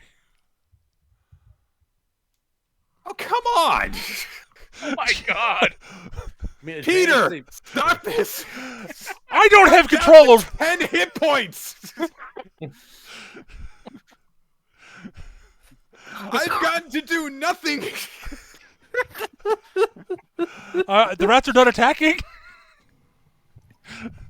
I'm going to find this nest of rats and set it on fire. I've got your justice of death right here. Oh dear, my dice are back. Time for a new Your computer. encounter happened in the first place. Kali, it's your action at least. I kill one of them. Do you though? I seriously hope that I do. Which one do you want to kill? I'm gonna shift over here. Fair enough. Actually, you know what? I'm gonna shift over here and attack this right in the middle. I'll point out something about that. There's no shift in 5th edition. Yeah, there's no such thing as shift. You have to burn an action to disengage. Oh my god! Fuck all this. I kill the rat. I kill the rat that's on Ignir. Okay. Yeah, that's yeah. I swear to God, if I miss. Yeah. You do not miss. Oh shit! I'm sorry, that's I not hit good it. enough. Its AC went up 10 points in between the last Each time Super you get hit by hack a rat, tactics. each time you get hit by a rat, it increases their AC. You know. It just doubles their AC. 8 damage. That'll drop it. They have 7 hit points. See, what they actually do is every time you get bit, it actually leeches armor class off of you. Wow, that would suck. Horrifying. Yeah, that would be kind of that'd be double plus on good. That's almost as bad as the dire weasels from 3rd edition, with their 2-4 con drain. Conjuring, yeah. Oh, Right. God. All right. An attached dire All right. weasel drains 2-4 con every round. Anything else for Kalia? Anything else for Kali? That's a question. No. Okay. Okay. Ignir. Ignir. All right. Ideally, I want to have him move here, Okay. and then hold on a sec. Snap to center. All right. 5 foot wide. Actually, it'd be this far. Is that going to hit the rat to the left? Sure. It's Why like- not? It clips its square. I'll give it to you. All right. And it's not clipping Kali square, so that's good. Ignir just he puts his hand in front of his mouth and just lets out a amazing gout of lightning, just a bolt of lightning out of his mouth at the rat number 6, while also clipping rat 5. All right. So Anything I need to do on my end? I think I can do everything I need to do here. Okay. I think the saving throw they need to do. Yeah. Oh, they do. They do have a dex saving throw, DC 13 DC 13 Dex saving throw. Got for it. half. They're probably going to be good at that because they're rats. Looks like their Dex is a +2. Yeah, they're kind of decent at it. Yeah. Yeah. So they got to beat. They have to beat a 13. All right. So Rat's 5. Yep. Rat 6 does not. Rat 6 is not going to like this. All right. So I need to. It's safe to avoid damage entirely, correct? No, it is saved for half. Okay. This isn't Breath of the Dragon. It is Dragon Breath. Okay. Cool. So I click this, I believe. Breath of the Dragon. So it'll do 5 to 6, and then it'll do 3 to All right. Don't you round down? 5.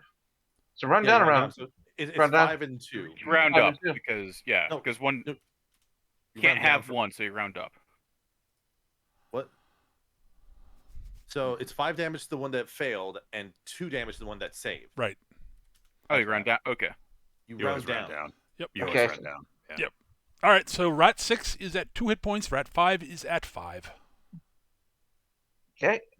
And can I do a flurry of blows after No. you take? I can after you take the attack action on your turn, and that's what I did, which is I used my attack action to do the Breath of the Dragon. It's not. No, Uh, that's not the attack action. Oh well, no, it is. Yeah, In this case, it is. But It is? but, Okay. but flurry of blows, I believe you need to do. You have to use your. Let's see. If you take the nope, it is valid, so you can do that. You can flurry blows the rat after breathing lightning at it. That's awesome. Yeah. Yes. It's probably going to be errata because that is definitely. That's probably what was intended. I don't fucking care. Flurry of blows. Oh yeah. Okay. So flurry of blows. That is 1 key. Let me hit a key, and then I get 2 unarmed attacks. So where are my unarmed attacks at? There they are.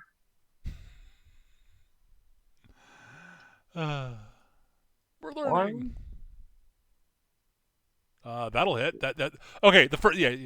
Stop it! It's already dead. It deserves it. So whatever. Yeah.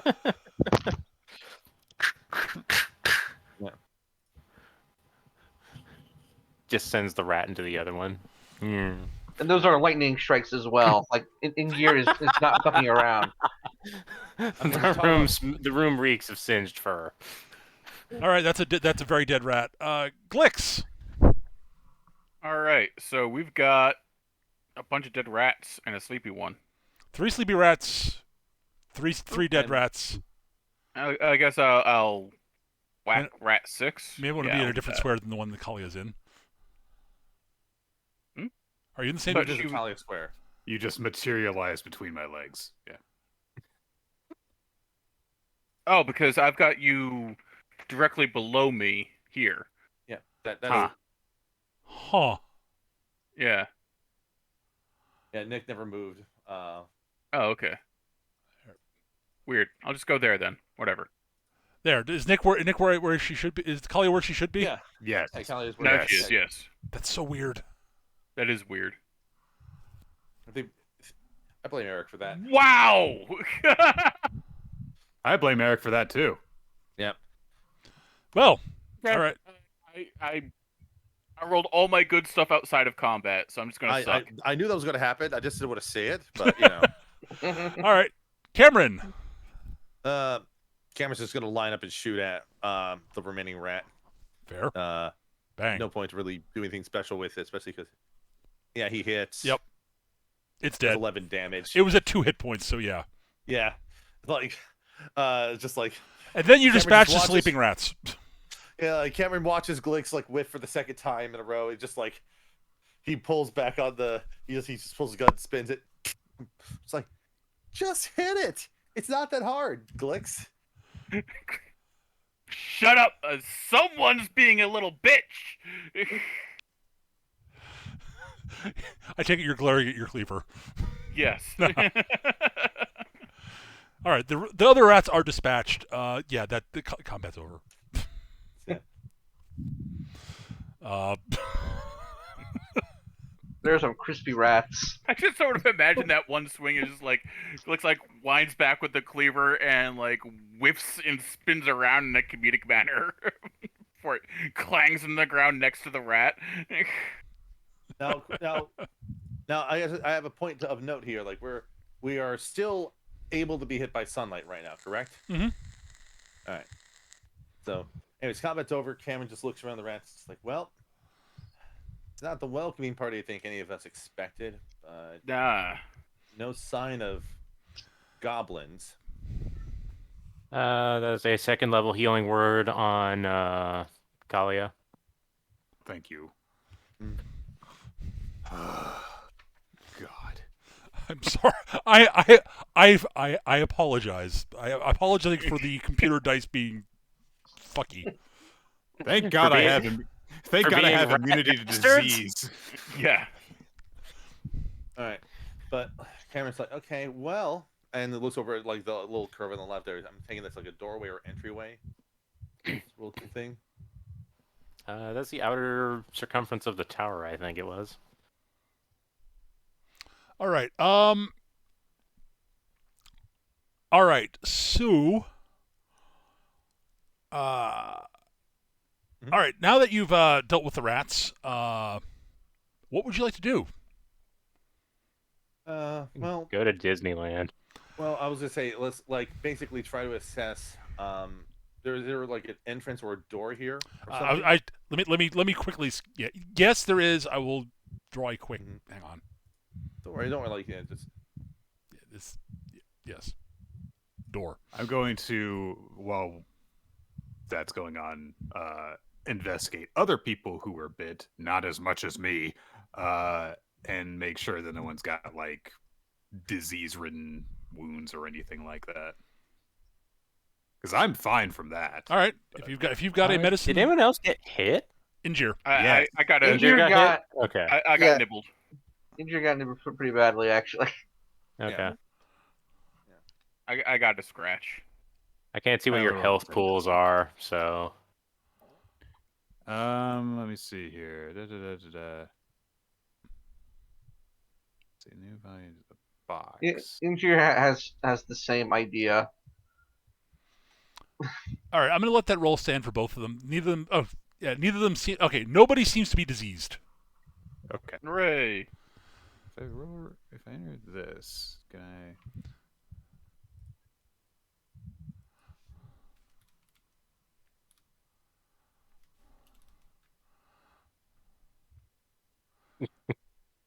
You guys can't see that. I'm still just laughing about like all the dice rolls against Myron. just like, why do I have this armor? I bad. The dice were evil. Indier's like, if giant rats are the best the primordial dragon of fire can muster. I don't think. He's like, shut the fuck up. These. Shut the fuck up. And Joe's there looking real high. He's like, oh, did you see that? I zapped the great guardians of the temple. You shut the fuck up. To be fair, these giant rats are probably as big as a Jir is. It's only like 30 pounds and 3 feet tall. I mean, these aren't quite ROUS sized, but they're big. I'll be right back. Okay.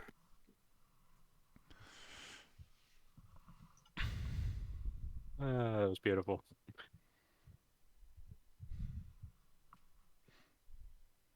And now I'm just imagining Indier riding around one of these rats.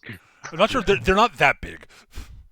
No, but you could probably like lash a few of them together and have them pull you around a little chariot. Oh yeah, absolutely. no, we're not doing good in that territory there. But anyways, like, Not Cameron's just yet. sort of like We killed them Cameron's all. also just kind of pulling through the rubble here, and then just trying to like move it to almost like piles. Okay, you would Well, like we to kinda if quit. you would like to do that. Yeah. I would like you to give me a All right, yeah, you can do that. While you're doing it, you may make a either investigation or survival roll.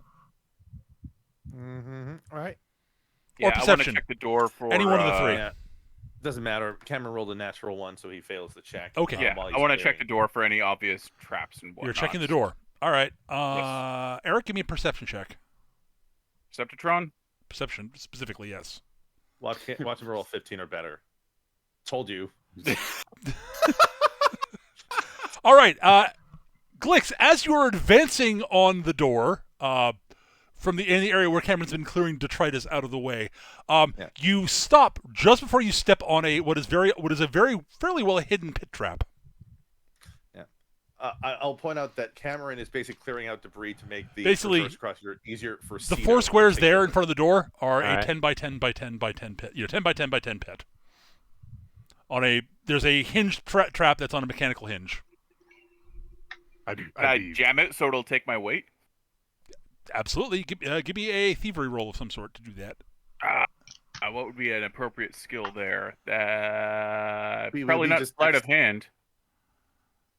Yeah, I thievery isn't a intimidate it? skill per se. In this, Yeah, let in me see. five. They actually have a rule for it. They've got the note I've got here. I wrote something.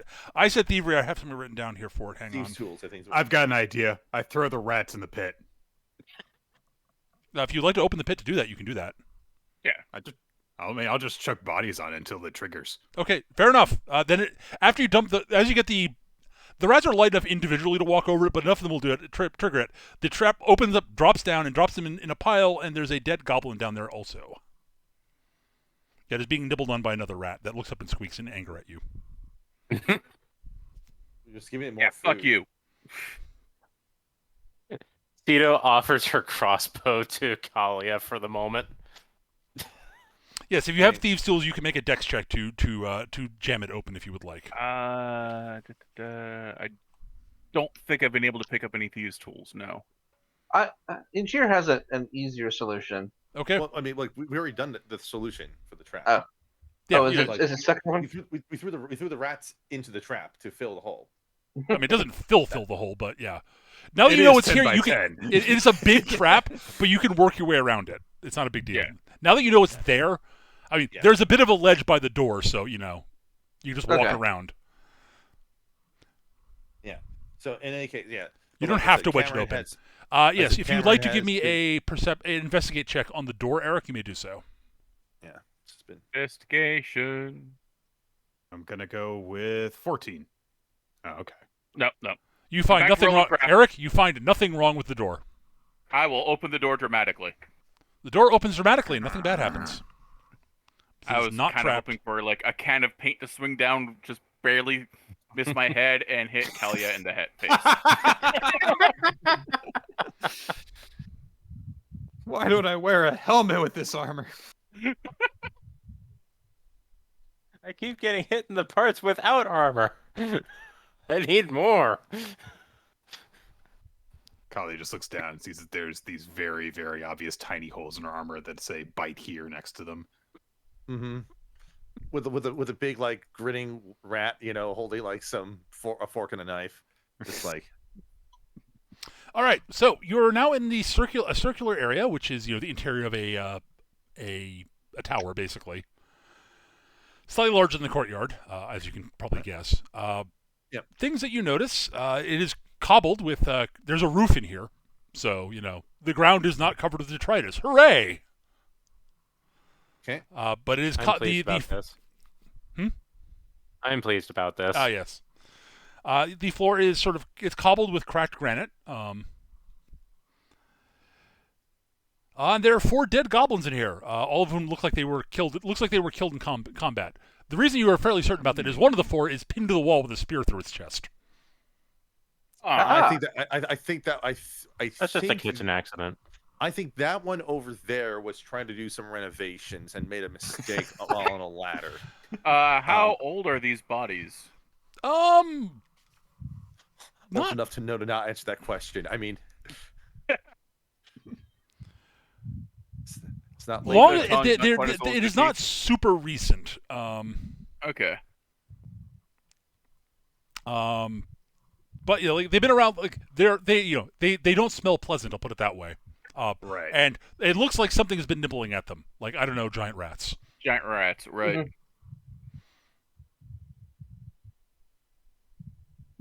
It seems that someone else may have had the same idea that we did.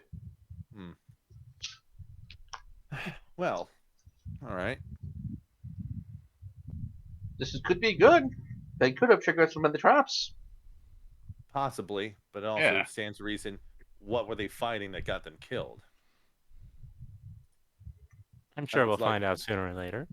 Yes, but I can imagine. Cameron's going to crouch down near some of the corpses and just check to see if there's any other indication that might be able to help them figure out what type of thing they might have been fighting. And more importantly, is there any money or useful items on them? Okay, well, it looks like something has looted the bodies. Damn. Okay, so whoever killed them, or either someone killed them and took their stuff, or you'd like to either investigate or perception. You may do so, Skitch. Yeah, it's another bad roll there. Only a 5 there, but Cameron would just come to the basic conclusion, just either they were murdered. They were killed in combat by things wielding, mostly looks like spears for the most part. Yeah, it's so lots of stab wounds.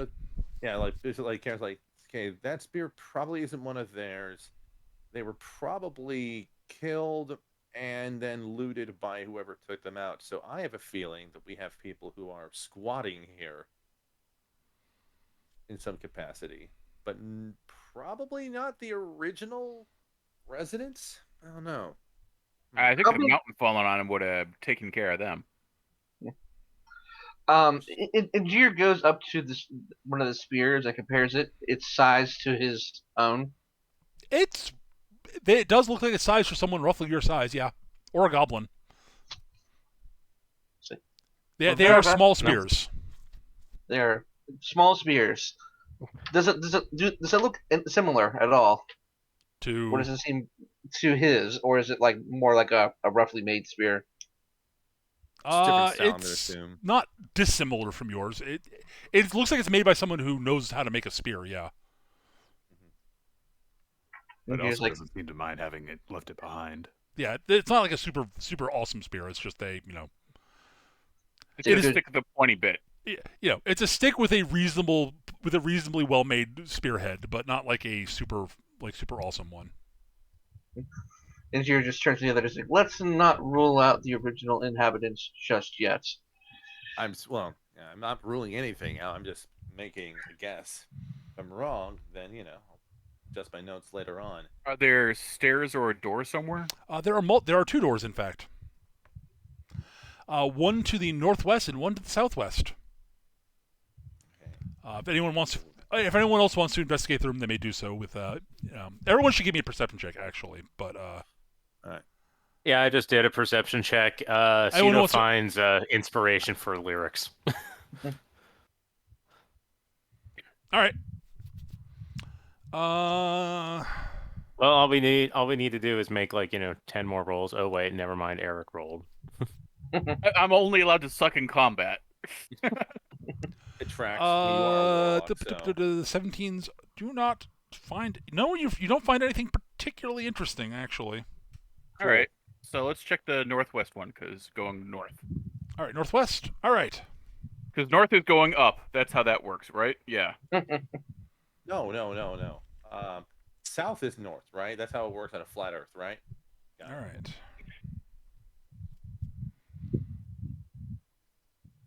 Tito begins reciting, "Everything you know is wrong." We know the Earth is round because if it had an edge, then it would be a tourist trap. I mean, Cameron was arguably at a tourist trap before he was here, so he would not.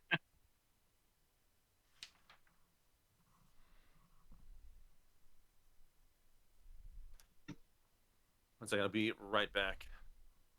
Yeah, no problem.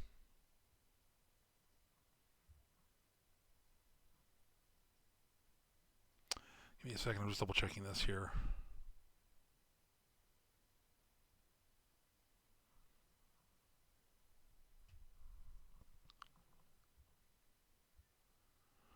All right, that opens up into a hallway. Yeah, that leads down, and you can. Basically the hallway runs down to a door down at the western end, and there's a door off. There are also doorways to the north and south off of down towards the other doorway. But yeah, it's. Yep. All right. Roll that by me again, please. It opens up to a westward leading hallway. There's that ends in a door at the end, but there are also a pair of doors, one going to the north, one going to the south, towards the end of the hallway. Gotcha. Okay. All right. I want to check the north door. North door. All right. All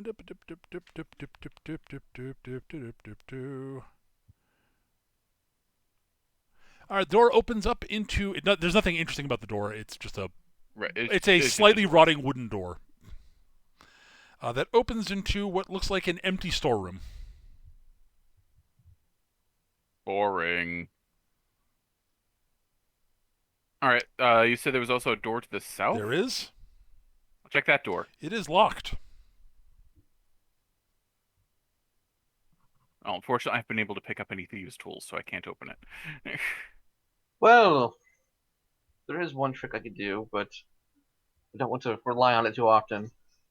Okay. Well, I got a trick also. Okay. Seeing as I haven't been able to pick up the appropriate items to do this the subtle way. So I guess I'll try it the other way. Cleaver manifest, hack the door. All right. I mean, you said it was Yep. rotting No. wood, No. so... Absolutely. I guess. How do you? Right, sorry, I'm I back. forgot what the default rule for forcing a door is in this. Is it a strength check as usual? I think it's just a strength check. Yeah. But I will give you a bonus for wielding a magic cleaver of some sort. So give me a strength check. Oh, I don't like that. Well, that's sort of what. Well, 11 11. That's plus whatever you give me. given that you're hacking at it with your cleaver. Yeah, you are able to hack it. You're able to here's Johnny your way through the door.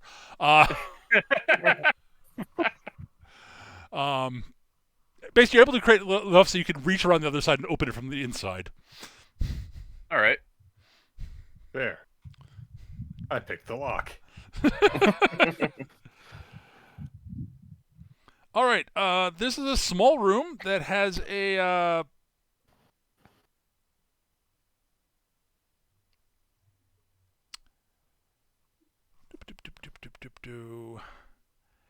That's a 10-foot square chamber, hewn from stone.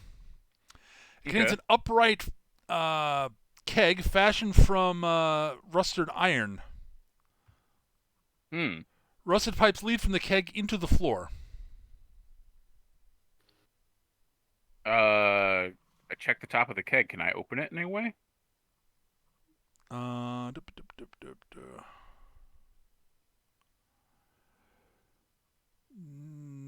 that you can see. It looks like it's pretty well sealed.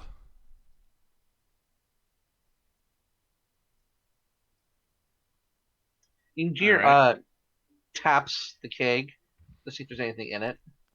If you tap the keg, you can hear what sounds like liquid sloshing inside of it.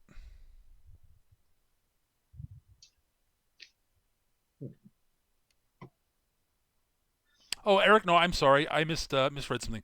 There seems to be a wide metallic sort of plug stuck into the top that looks like it's sort of rusted into place.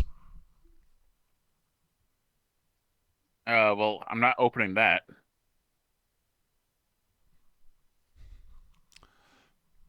I mean, it looks like it probably could be forced open. It would take a lot of effort.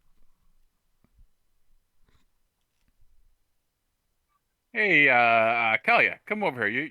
You got big, strong hands.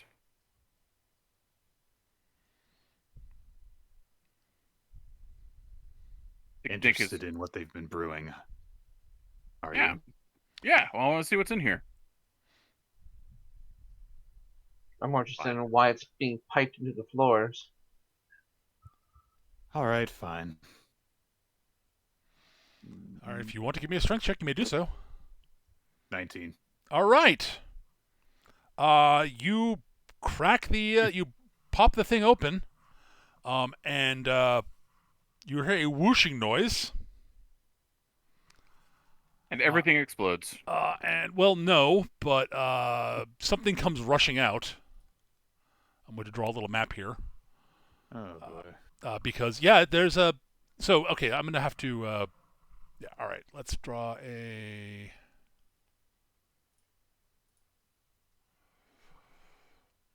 Down a bit further here, just so that's the hallway. And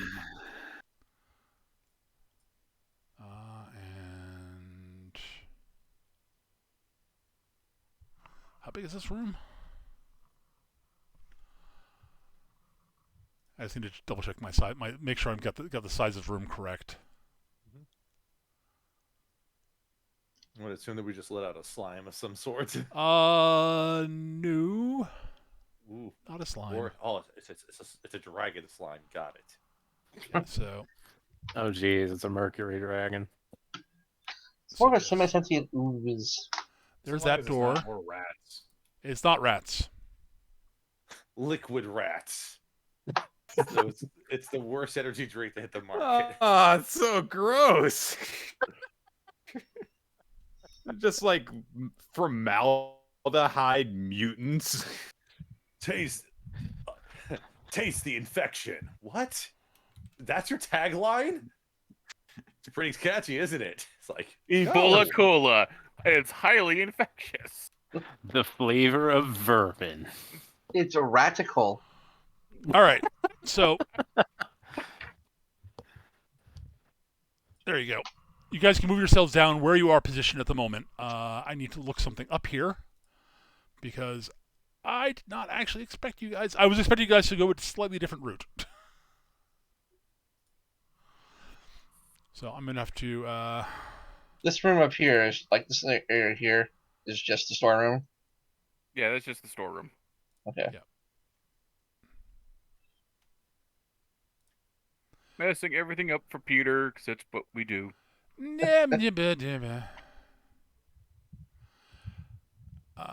right. Where's token tool hiding? There we go.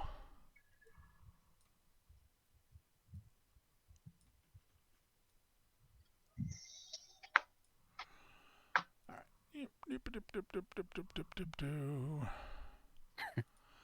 As usual, they come in too big for no readily apparent reason. What in the fuck? It's a small winged thing that seems to be made of ice. Oh, geez, it's one of these.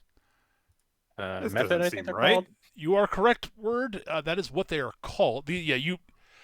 Some of you may be able to identify them in a minute.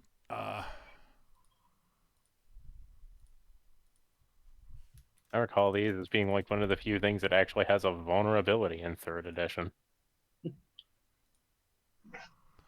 And this one is not made of ice. Where's token tool hiding? Made out of antifreeze. Got it. Nope, it seems to be out of steam. Oh, so that's how they accelerated the brew.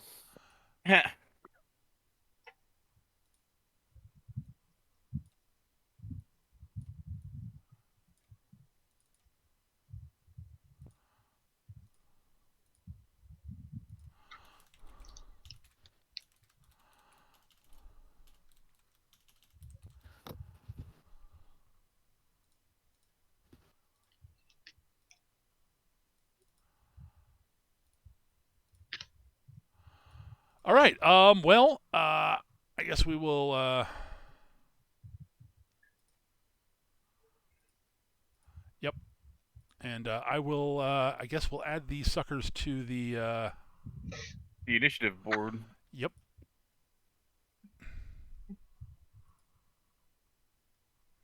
Click my token. Now roll an initiative. Yeah, there's enough time for when they come spiraling out of it and making weird cackling noises that you are not surprised. Mm-hmm. Oh, I'm quick today. Not as quick as Cameron, though. No. We haven't taken a short rest yet. We'll have to do that at some point. But Wow, the methods rolled like poop for initiative. mm-hmm.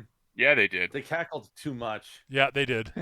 They're being far too dramatic. And What happened was Cameron skipped the. Oh, that's okay. I rolled a 1 too. So Cameron chose the skip dialogue option, and they were just still going through the animation. Yeah, basically. Speed strats. All right. Well, you have a steam method and a ice method, and yeah, Cameron, you're up first. Cameron just says to Kalia, is like just like, hey, Yes. heads up.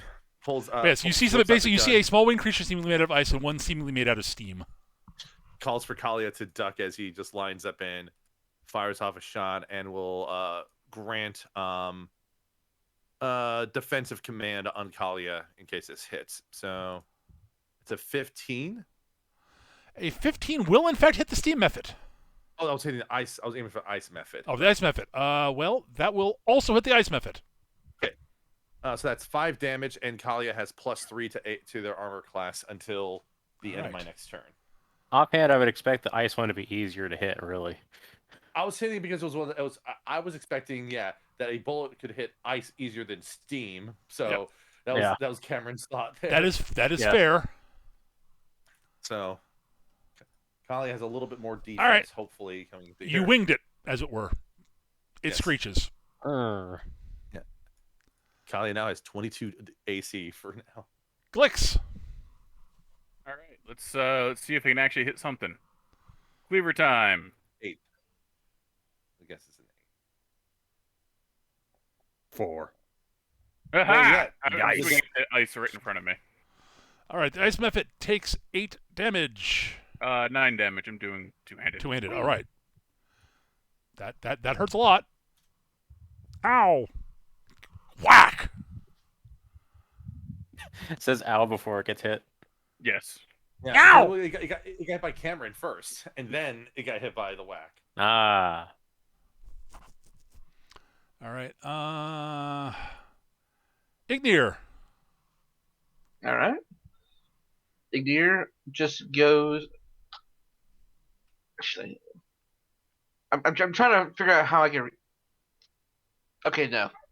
I can either use a weapon or I can use unarmed attacks. Yep.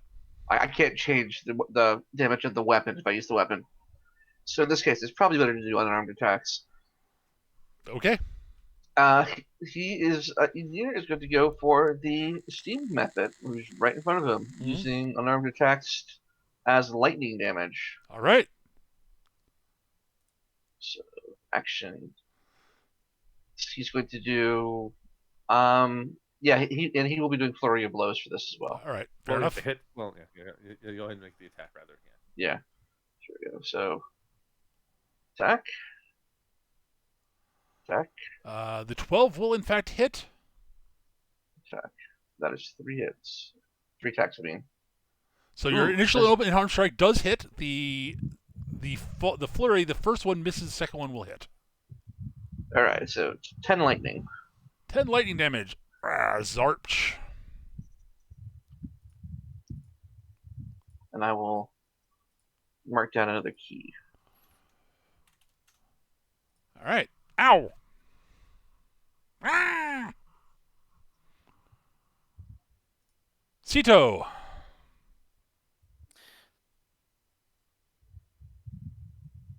I theoretically I could do a spell here that would hit both of them.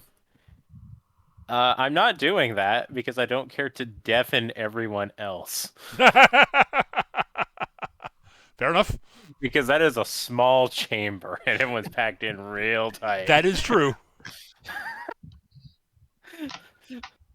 So Cito will take the path of least resistance and will just take a shot at the ice one with her crossbow as a point of beginning.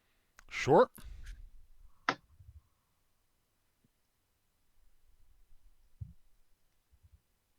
That will hit. Oh, hey. Oh, max. It will do 9 damage, which will drop the ice method. Oh, yeah. Because they rolled like complete garbage for their initiative. All right, when the ice method dies... Oh, good. It explodes and we all die. You are correct on the first part. I'm outside of the room. Everybody within 5 feet of it must make a DC 10 dexterity save. I don't like that. Or take 7 slashing damage. Actually, no. Oh my god, I natural 20'd it. Nice. All right, sorry. No, correction. It's D8 damage. I'm not going to take the roll for it. I'm going to just take the flat roll in here, which is 4. So if you fail, take 4. If you pass the save, take half that, so 2. All right. So you Ow. take 2 damage. Does that apply to the steam method as well? As a matter of fact, it does. It does, yes. It does say creature, not foe. So I would imagine that ice shrapnel would be not particularly discerning. I have no idea what you're talking about. Well, I mean, steam. So. It's fine. It takes 2. Wrong button. All right, and yeah, I was actually getting to that. yeah. And with that in mind, so yes, the steam method, the ice method explodes. Your main bonus action, I think, is being able to either. The list didn't organize for me. Who's after me? It's after you is Kalia, and then the method. Kalia. Yeah. It is just call it. All right. Yeah. All right. It would be the ice smith bit next, but it's dead now. So. Yep. I did my job. All right. Sorry, I reorganized because it was wrong on my end. Not a problem. So. And that was the way it was. Let me double check a thing real quick because I'm. Oh wait, no, here it is. All right, so yeah, Cito is going to look at the steam method at this point, and as a bonus action, is going to say, "That was easy enough, and now it's your turn, unless you care to leave." And that is going to be unsettling words. Okay. So that's its penalty to whatever the next roll it makes is. Okay. That is my bardic inspiration from my bardic college. Fair enough. Can penalize enemies. Fair enough. All right. I will. Let me. I will point out that is specifically for a saving throw that it makes, right?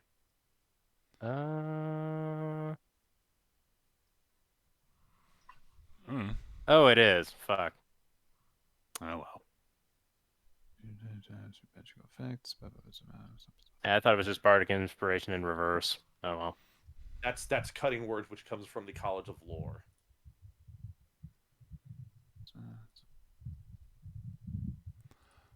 All right. I will. I'll just go ahead and swing my axe at this thing. Okay. I was looking over my options, but I don't think that it's quite worth it to. That's fair. So. Whatcha? Oh yeah, you hit. 8. And we will roll The the 23 will that. hit easily. Whatcha?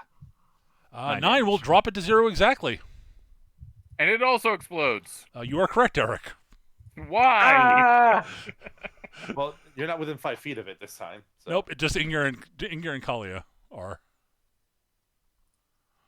But Is it this dies. also a dex? Yeah, it's almost exactly the same thing.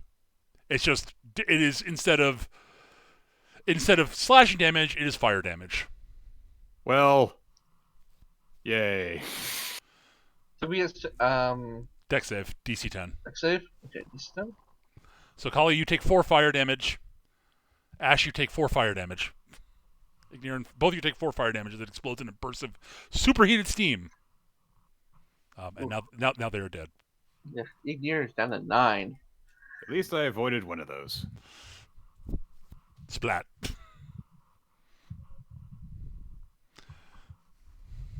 Okay. How much? Okay, so Ignir's at 9. Kalia's at what? 16. 16. Okay. So I'm okay. And Kali does have lay on hands, aid in healing support there. Yeah, I do. Healing word is a very inefficient healing spell, unfortunately. Oh, I'm well aware. That's one of the reasons why I was hesitant to take it. It's more healing though. It helps. It's quite good at one thing. Well, as opposed One thing to only. CLW. Oh, I see. Fair enough. That is a fair point. Yeah. It's like I was intent on taking that, but it's like, this is a bonus action. I can fight and heal at the same time. Yeah, that's the trade-off there. Healing word is predominantly most useful for taking people who are at 0 hit points and getting them back on their feet. That is what healing word is used for primarily. Fair enough. I wouldn't know. Mm-hmm. I mean, all right. Well, you've dealt with the methods. They're gone. Did the steam method explode into fire, or was it steam? It's superheated steam, so it's effectively fire damage. Yeah, in Year kind of stumbles over to the Kalia through the steam. With the burns on his skin, his clothes are just absolutely spotless. I mean, yeah. You have been steam cleaned. Like, ow. Okay. This is more of the fire temple, I felt. I was wrong. I was so very wrong. Ash, what's Ignir's max health? Ignir's max health is 24. Oh wow. You're 9 health higher now. I am 9 That's another second level healing word. Alright, thank you. Alright. I was going to interject and propose something instead. That would be a little bit more efficient, but... Yeah. I don't really have much use for second level slots otherwise, so... All right. To make sleep more efficient is one thing they can do, but... Yeah. I'm going to do a little bit of lay on hands for the two of us. Okay. So, Ash, take 2 more to go up to 20, and I'll put myself at 22. So that works. Be a total of 6. Thank you very much. Yeah. All right. Anything else you guys want to do in this room? You should probably look down at the barrel now. Yeah, what's in the barrel? What's in the barrel? Okay, what's in the iron keg? That is actually a very good question. Well, there's water in there, unsurprisingly. That is slowly draining a bit. But you also see in the bottom some things that are glittering there in the bottom. Fairly small. Very small, actually. Anyone who wants to reach in and dig them up, you find 5 tiny sapphires. Ooh. Mm. Yeah, definitely jamming my hand in there to grab them. All right. wrap The by water. 2 fingers. Okay, Eric. Actually, you know what? I have Mage Hand. I just looked. I'm going to use that because I'm pretty sure that water's hot. Well done, Eric. You said it before I was able to say, and then you scald your hands. But you. See, Igor was going to use shape water to make it colder, so that works too. You scoop out five tiny sapphires. Ooh.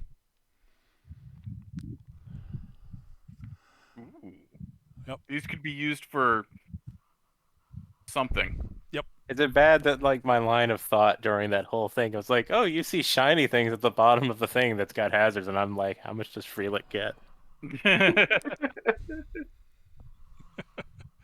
All right.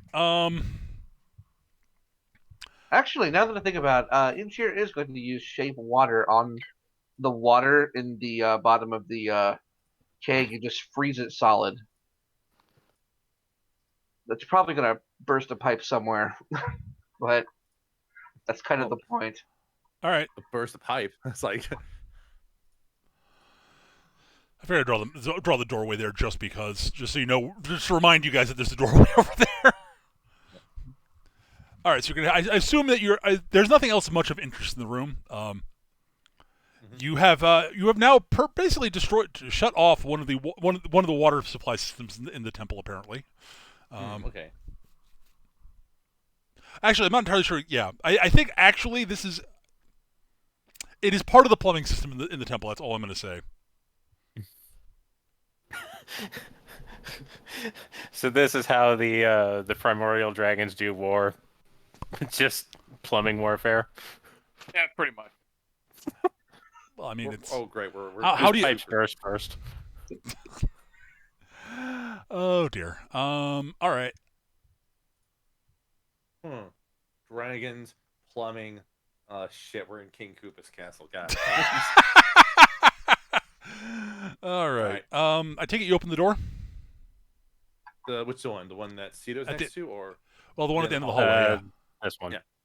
Yeah. Cameron will head over there. All right. Gun drawn, and then open the door carefully. Fair enough. All right.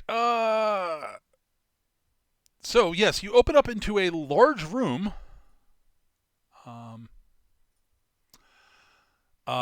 Within, so it's a. All right, let's see.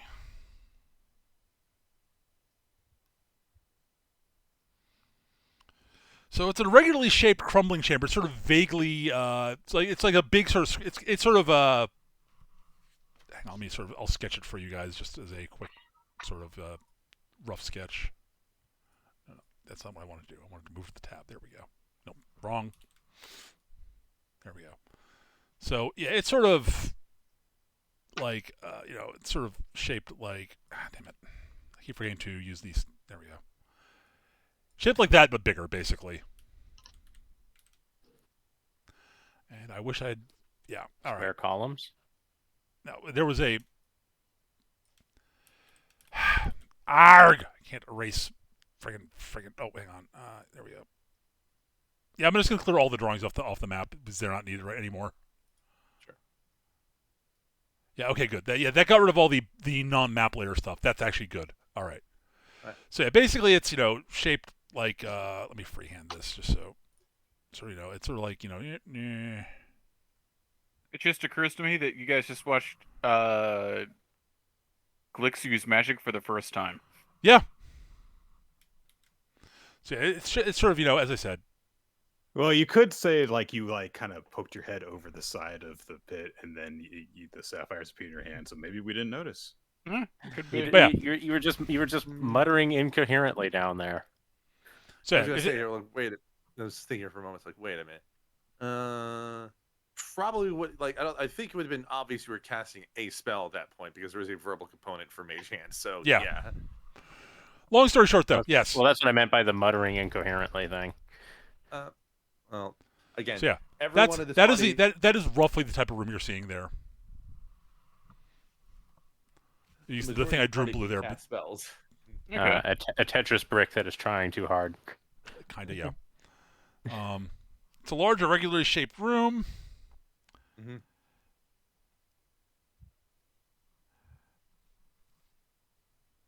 All right, there is a large pit in the center of the room, showing evidence of recent fire, and there's a metallic cage in the middle of the southern wall.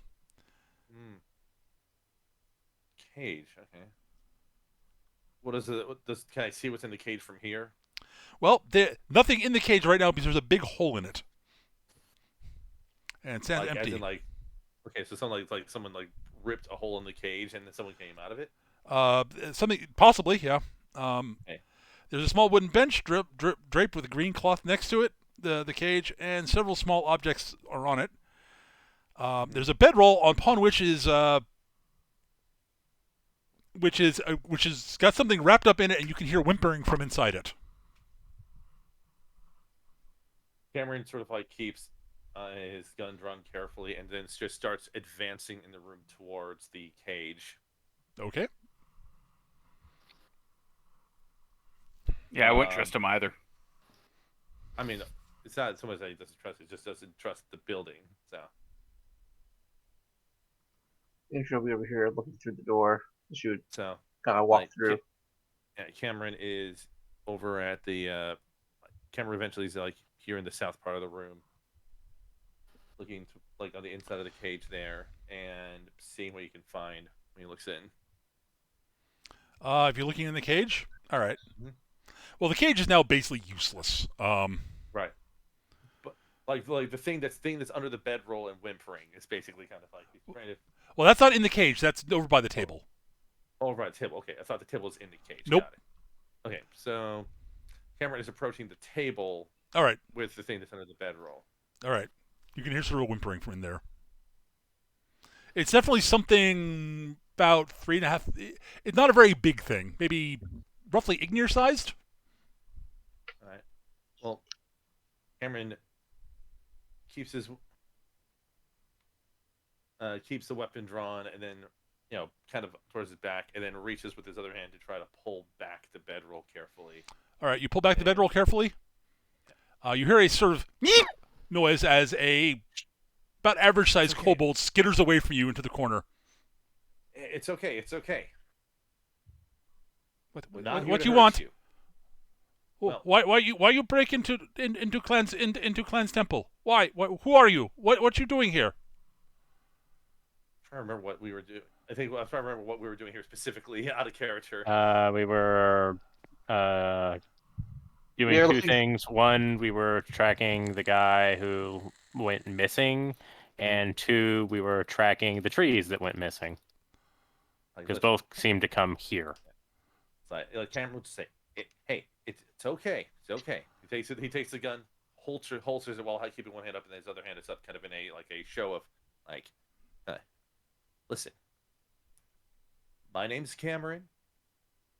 I came here because me and some of my compatriots here are looking for two things. We're looking for a missing person. We're looking for some trees that have gone missing. Do you know anything about those? I have not seen any trees here. There are plenty of trees out down hills in woods. Yeah.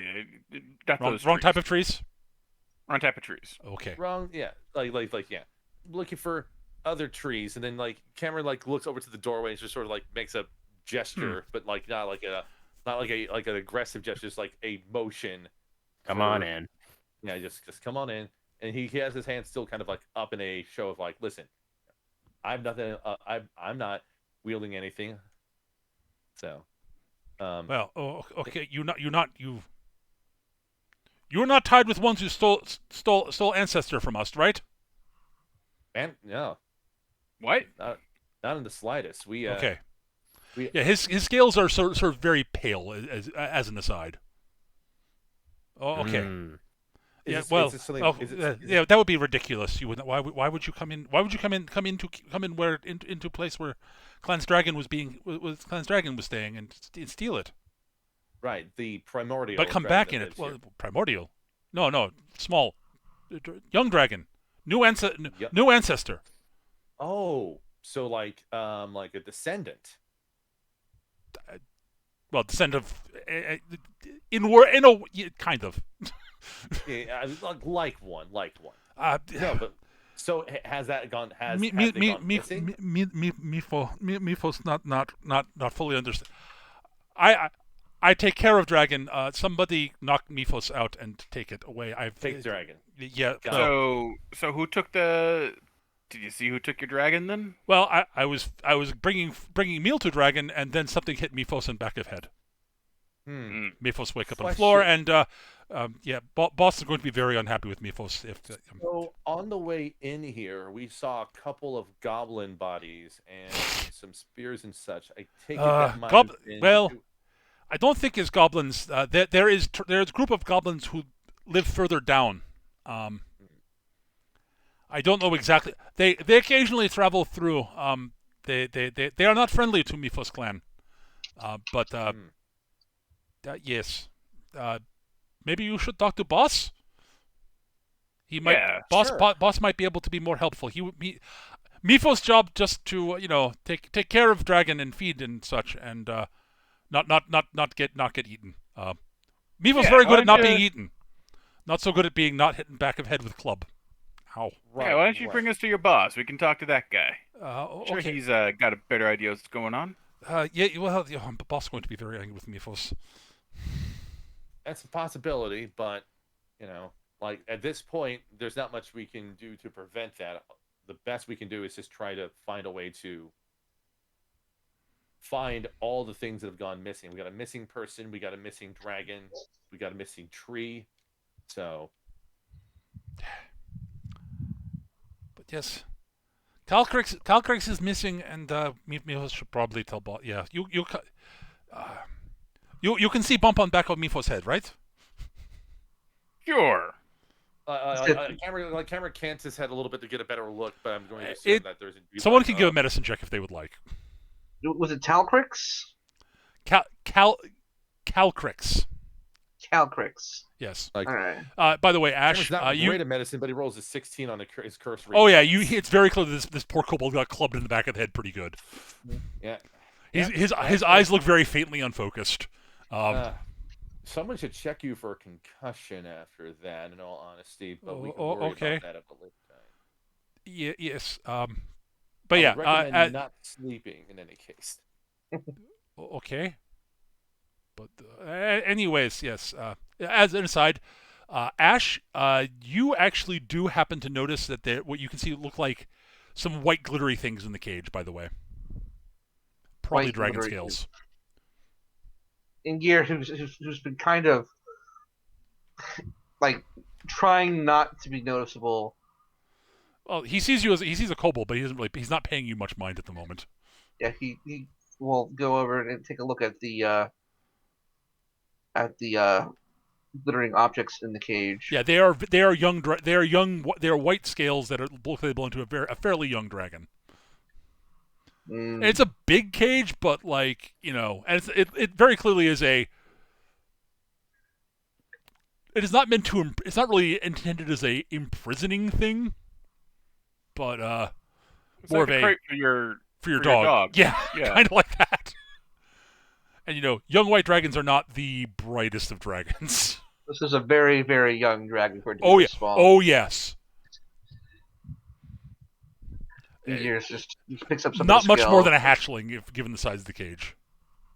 He picks up some of the scales and he puts them in. He puts them in his pocket, and he turns to Mifos. It's like, where did you get this?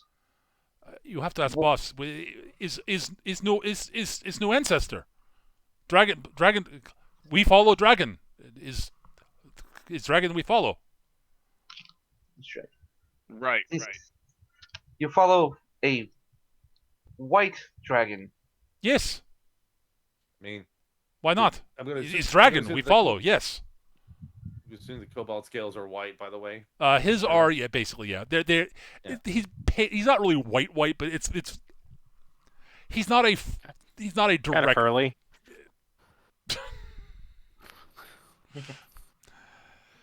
He's not a full descendant of dragons type kobold. Sure. Yeah, he's not like Injir. Right. The Injir just kind of turns to Cameron like, this is not one of the original inhabitants of this temple. No, it's temple. This is temple to one of the great old dragons, but Yeah, we are not worthy of following I mean, like, following the red one. Cameron will just look at The bringer of fire and actively shrug at it as if like saying, "I don't care. That's not important to bring up right now. We have more important things to do. We gotta actually do something to get information from this person. So questioning their belief system is not going to help. Is kind of like the implication that easier can infer. By the way, Ash, as you look around the place, you notice that some of the iconography has been written over a bit in crude hands, in crude script. It's all draconic still, but yeah. The kobold's name is Kykrix? No, the kobold's name is Miphos.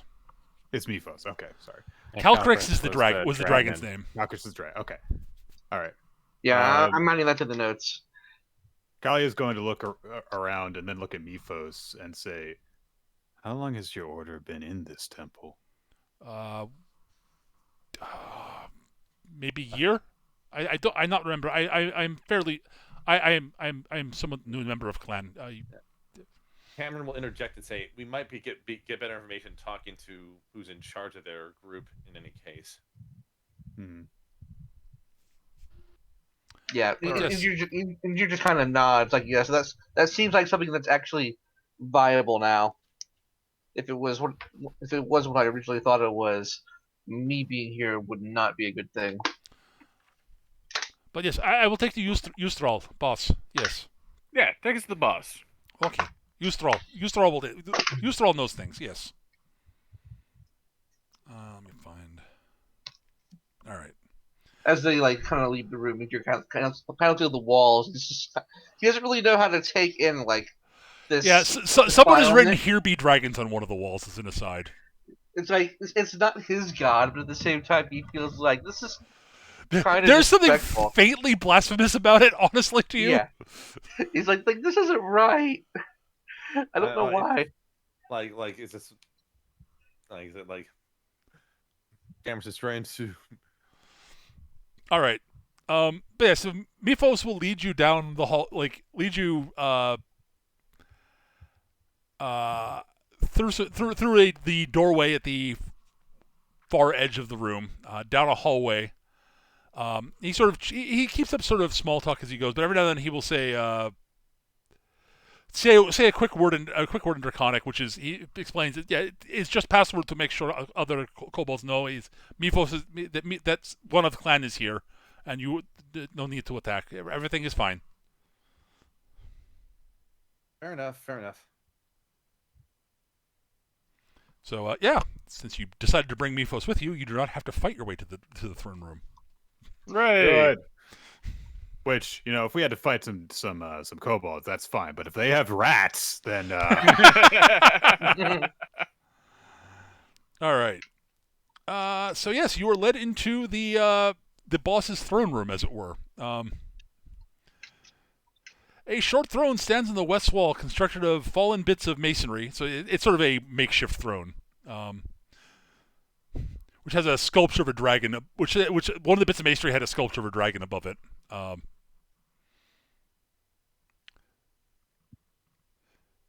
That seemed to be basically the throne is sort of the makeshift throne is sort of stacked up against what looks like an altar, which is where the sculpture of the dragon is on. So they built a throne in front of an altar to the previous I'll put it this way. Ignir, you are fairly certain that is an altar to the Great Red Dragon.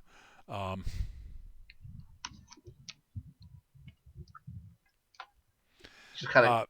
You see, there's a metallic key in the dragon's jaws. As an aside, the dragon sculpture's jaws.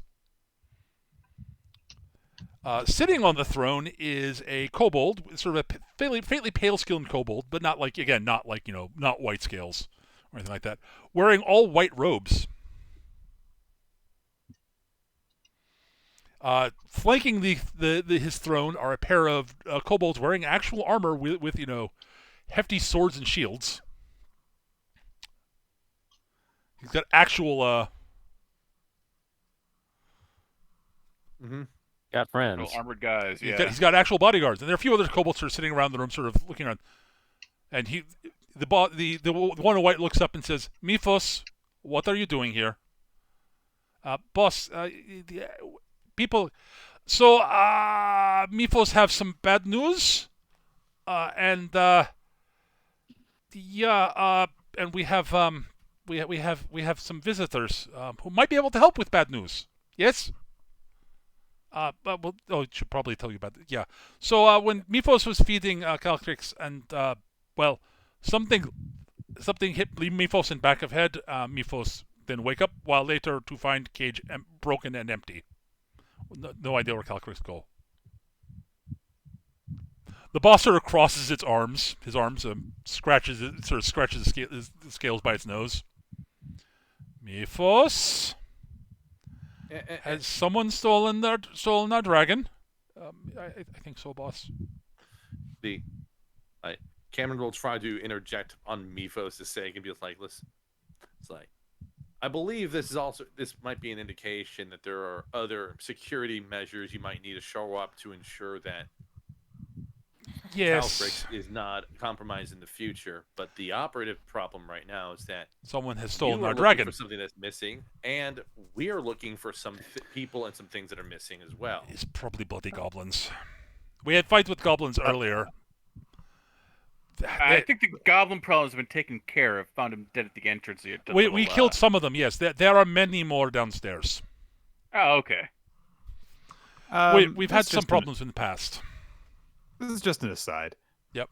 This guy doesn't seem to be all that surprised that their fucking dragon is missing.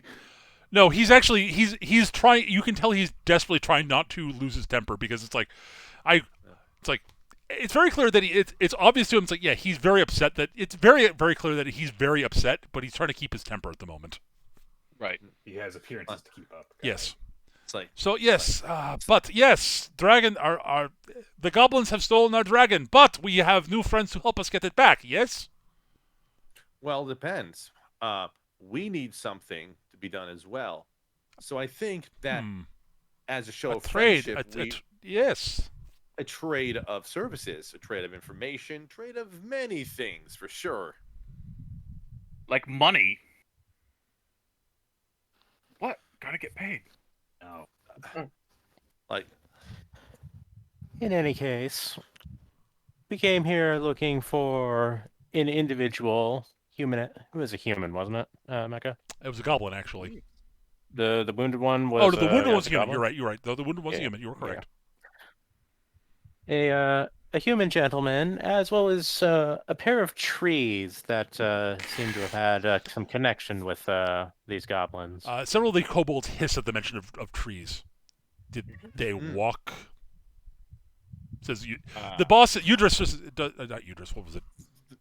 The boss just says did they walk? Udral. Yeah, that's it. Did the trees? Were the trees walking? Well, they may as well have. There was no indication that someone stole them. Yeah, Cameron's like, that is actually the most likely conclusion that I have about that. Still weird. There are walking trees that are in the lower levels. So you have goblins, walking and trees downstairs. The goblins are. From what I understand, the goblins, the trees and the goblins are separate groups to some degree. Sure. I don't know. We do not. For a long time, we had deal with goblins. We not mess with goblins. Goblins not mess with us. Yeah. But things have changed recently. I'm not sure why. Things started being more aggressive between them. They started, picking fights with us, and that led to the fight out in the tower area. Right. So. So so the only thing that we don't have any leads on is this missing human. But maybe got picked up by the gobs downstairs. That's a possibility for sure. We haven't seen a dead human yet. We have not seen a dead human yet. That's true. But I take it you presume we didn't really see much outside in terms of people leaving the temple with anything in tow, majorly. So there's a possibility that your dragon is still here, just beneath us.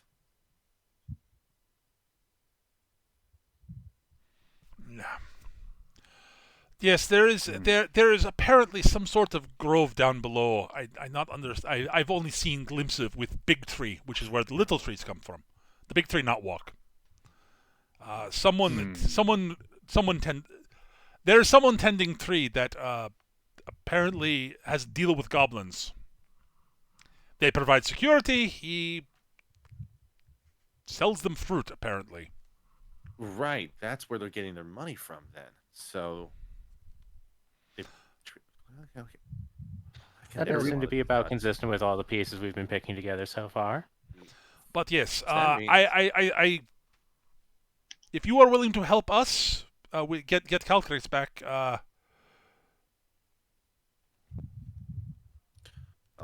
Maybe we can arrange some sort of reward. Well, we can. I think what might be prudent would be we could set a baseline, and based on what happens while on the job, we might come up with some more refined information about reward. You know? Well, what you guys got in ways of reward for returning your lost dragon? We have some minor. We have some tokens of the dragons that we have found in our explorations of this wonderful temple.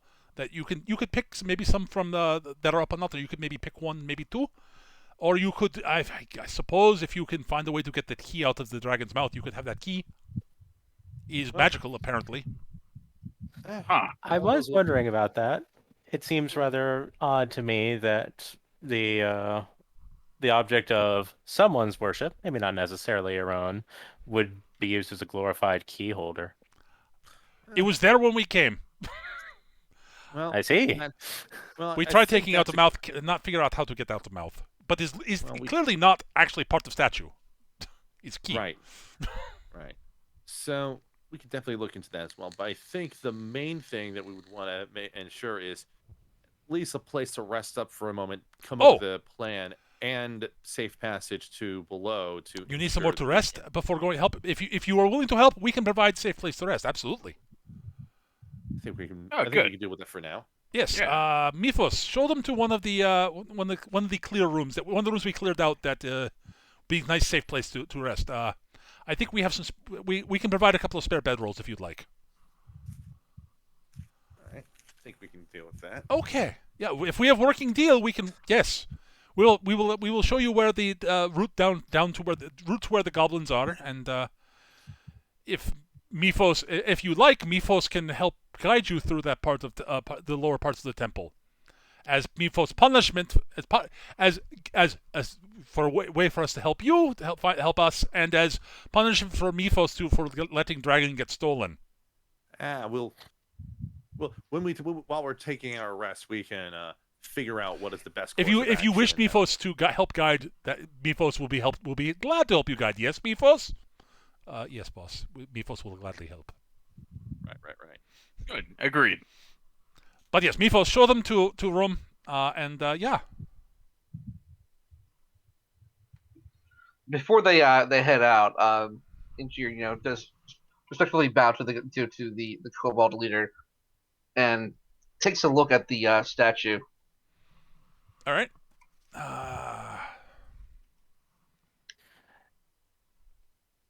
The statue is of some degree of interest to Cito as well. It's a statue of a dragon. Like you can't like. Should we check anything? I mean, we're probably not going to be able to do much with it until we actually finish this business. True. I mean, you can. He will allow you to look at this. He will allow you to look at it. Yes. Yeah, Andrew just kind of wants to he's not like going to do anything serious with it. He's just kind of examining the statue right now. It's very clearly a statue of it meant to represent one of the primal dragons. Absolutely. It matches the. Actually, give me a history roll. History. Where is that? Okay. Don't have any points, but maybe I'll get lucky. It's pretty good. Yeah, nice. That is definitely it matches up a lot of the iconography you've seen of the red dragon. You know, the endless fire. You know, insert lots of titles about burning things to ash and such. But is bearer of keys among those titles? No. There's very clearly a mechanism of some sort that would release for the job, but you can't for the life of you figure out what it is off the top of your head at the moment without seriously doing very close investigation. Inju just kind of nods and he goes to join the others, saving that for later. All right. They will show you off to a room that's not too far away.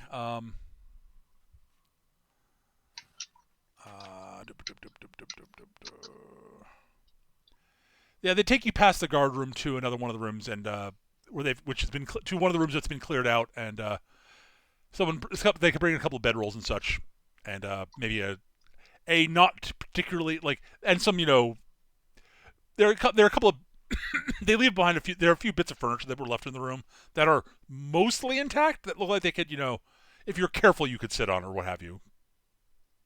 There are a couple of stools that are in reasonable shape. Otherwise, if you want to sit down, there are chunks of rock that have been sort of set up in the room as their makeshift seats and such. Okay. But most of the actual furniture was probably not good enough shape to be usable even by kobolds. Like a kobold sitting on would probably cause it to collapse into pieces. Yeah, Sita will find a nice clean corner and just lie down. Yeah, those stairs weren't so good on your tail there, were they? Among other things. We don't have those underwater. Oh, look this way. The way out's going to be even worse. We will find a solution when that time comes. I'm trying not to think about that. You just finds a corner and it's like, have you ever tried to wrangle a baby dragon? It's not easy. Yeah, we're trying to find a dragon here. This went from a missing persons to let's find someone's Zoggen demigod. I'll take that over the stairs. Since we're settling in, Kalia is gonna remove her armor. Clank, clank, clank. But before settling in for the night, she is going to go and find out, with her usual information gathering thing when coming to a place, find out if there's anyone sick and dying and or recently passed. Actually, there are a couple of kobolds recently passed away. Yes. All right. There were some of the kobolds died in the fight with the goblins in the tower entrance. So. Right. I'm going to guess that given that they are a order that are here to worship their dragon god, that they have death rites that they have already they have prepared to do and stuff. Okay. But are there any? Are you overtly displaying your symbol of Mortis? I always overtly display. I figured my symbol of Mortis. They have a lot of respect for they have a lot of respect for that. You priest of Mortis? Yes. Well, if you would like to say words, we would always be welcome. Kalia will nod, and then say, "Before I begin, are there any loved ones or friends that require counsel?" No, we have. Thank you, but we have handled that.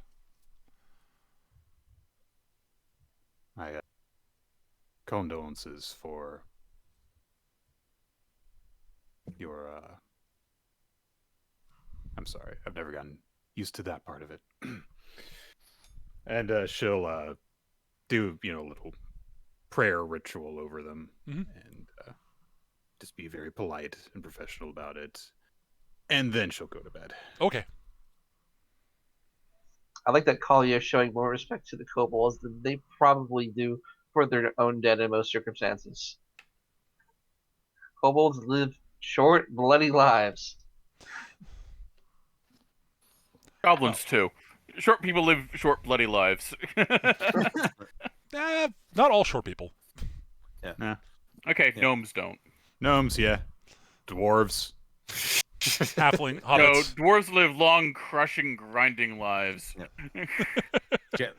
Like Cameron's gonna have a seat near like where Ceto has settled, and just be going over the notes, flipping through pages, writing some things down, and just sort of taking just at some inventory of things all the while.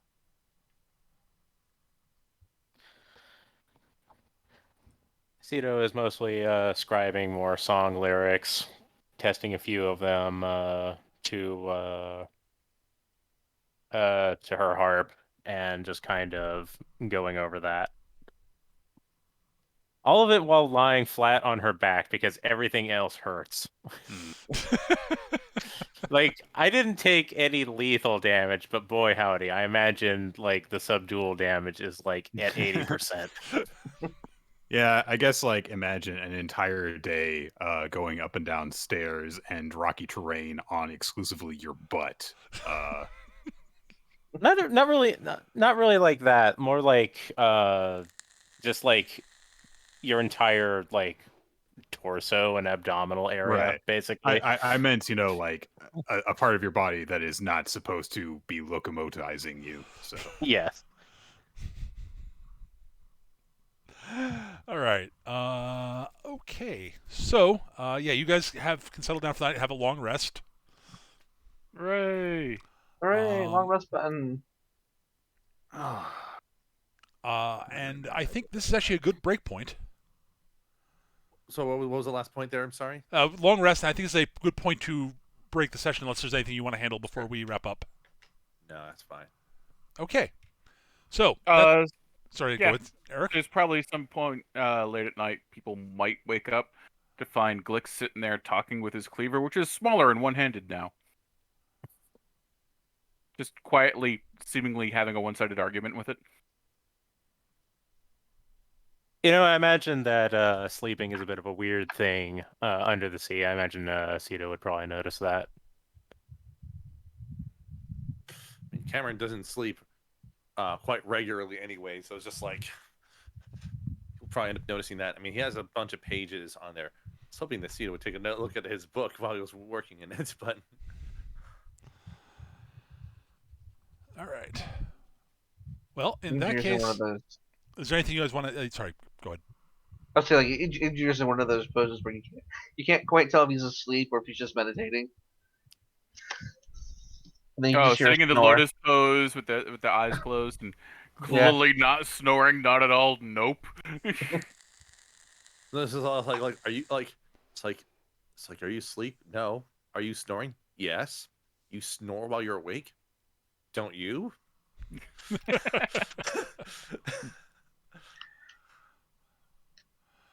All right. Kalia pulls the teenager in the in a movie, and with the sheets pulled all the way up over the head. Mm-hmm. Alrighty. Okay, I think we'll wrap here. All right. So we'll pick up next time with investigating the missing dragon and such. Yes. Hooray! Oh, And yeah. But yeah, that's going to do it for the recording, guys. If you're watching YouTube, thank you for watching. If you enjoyed, hit like, subscribe, all the usual jazz. You know the deal. And we'll be back hopefully next week, or maybe. How are you guys looking for next? Oh, wait. No, next week's not good.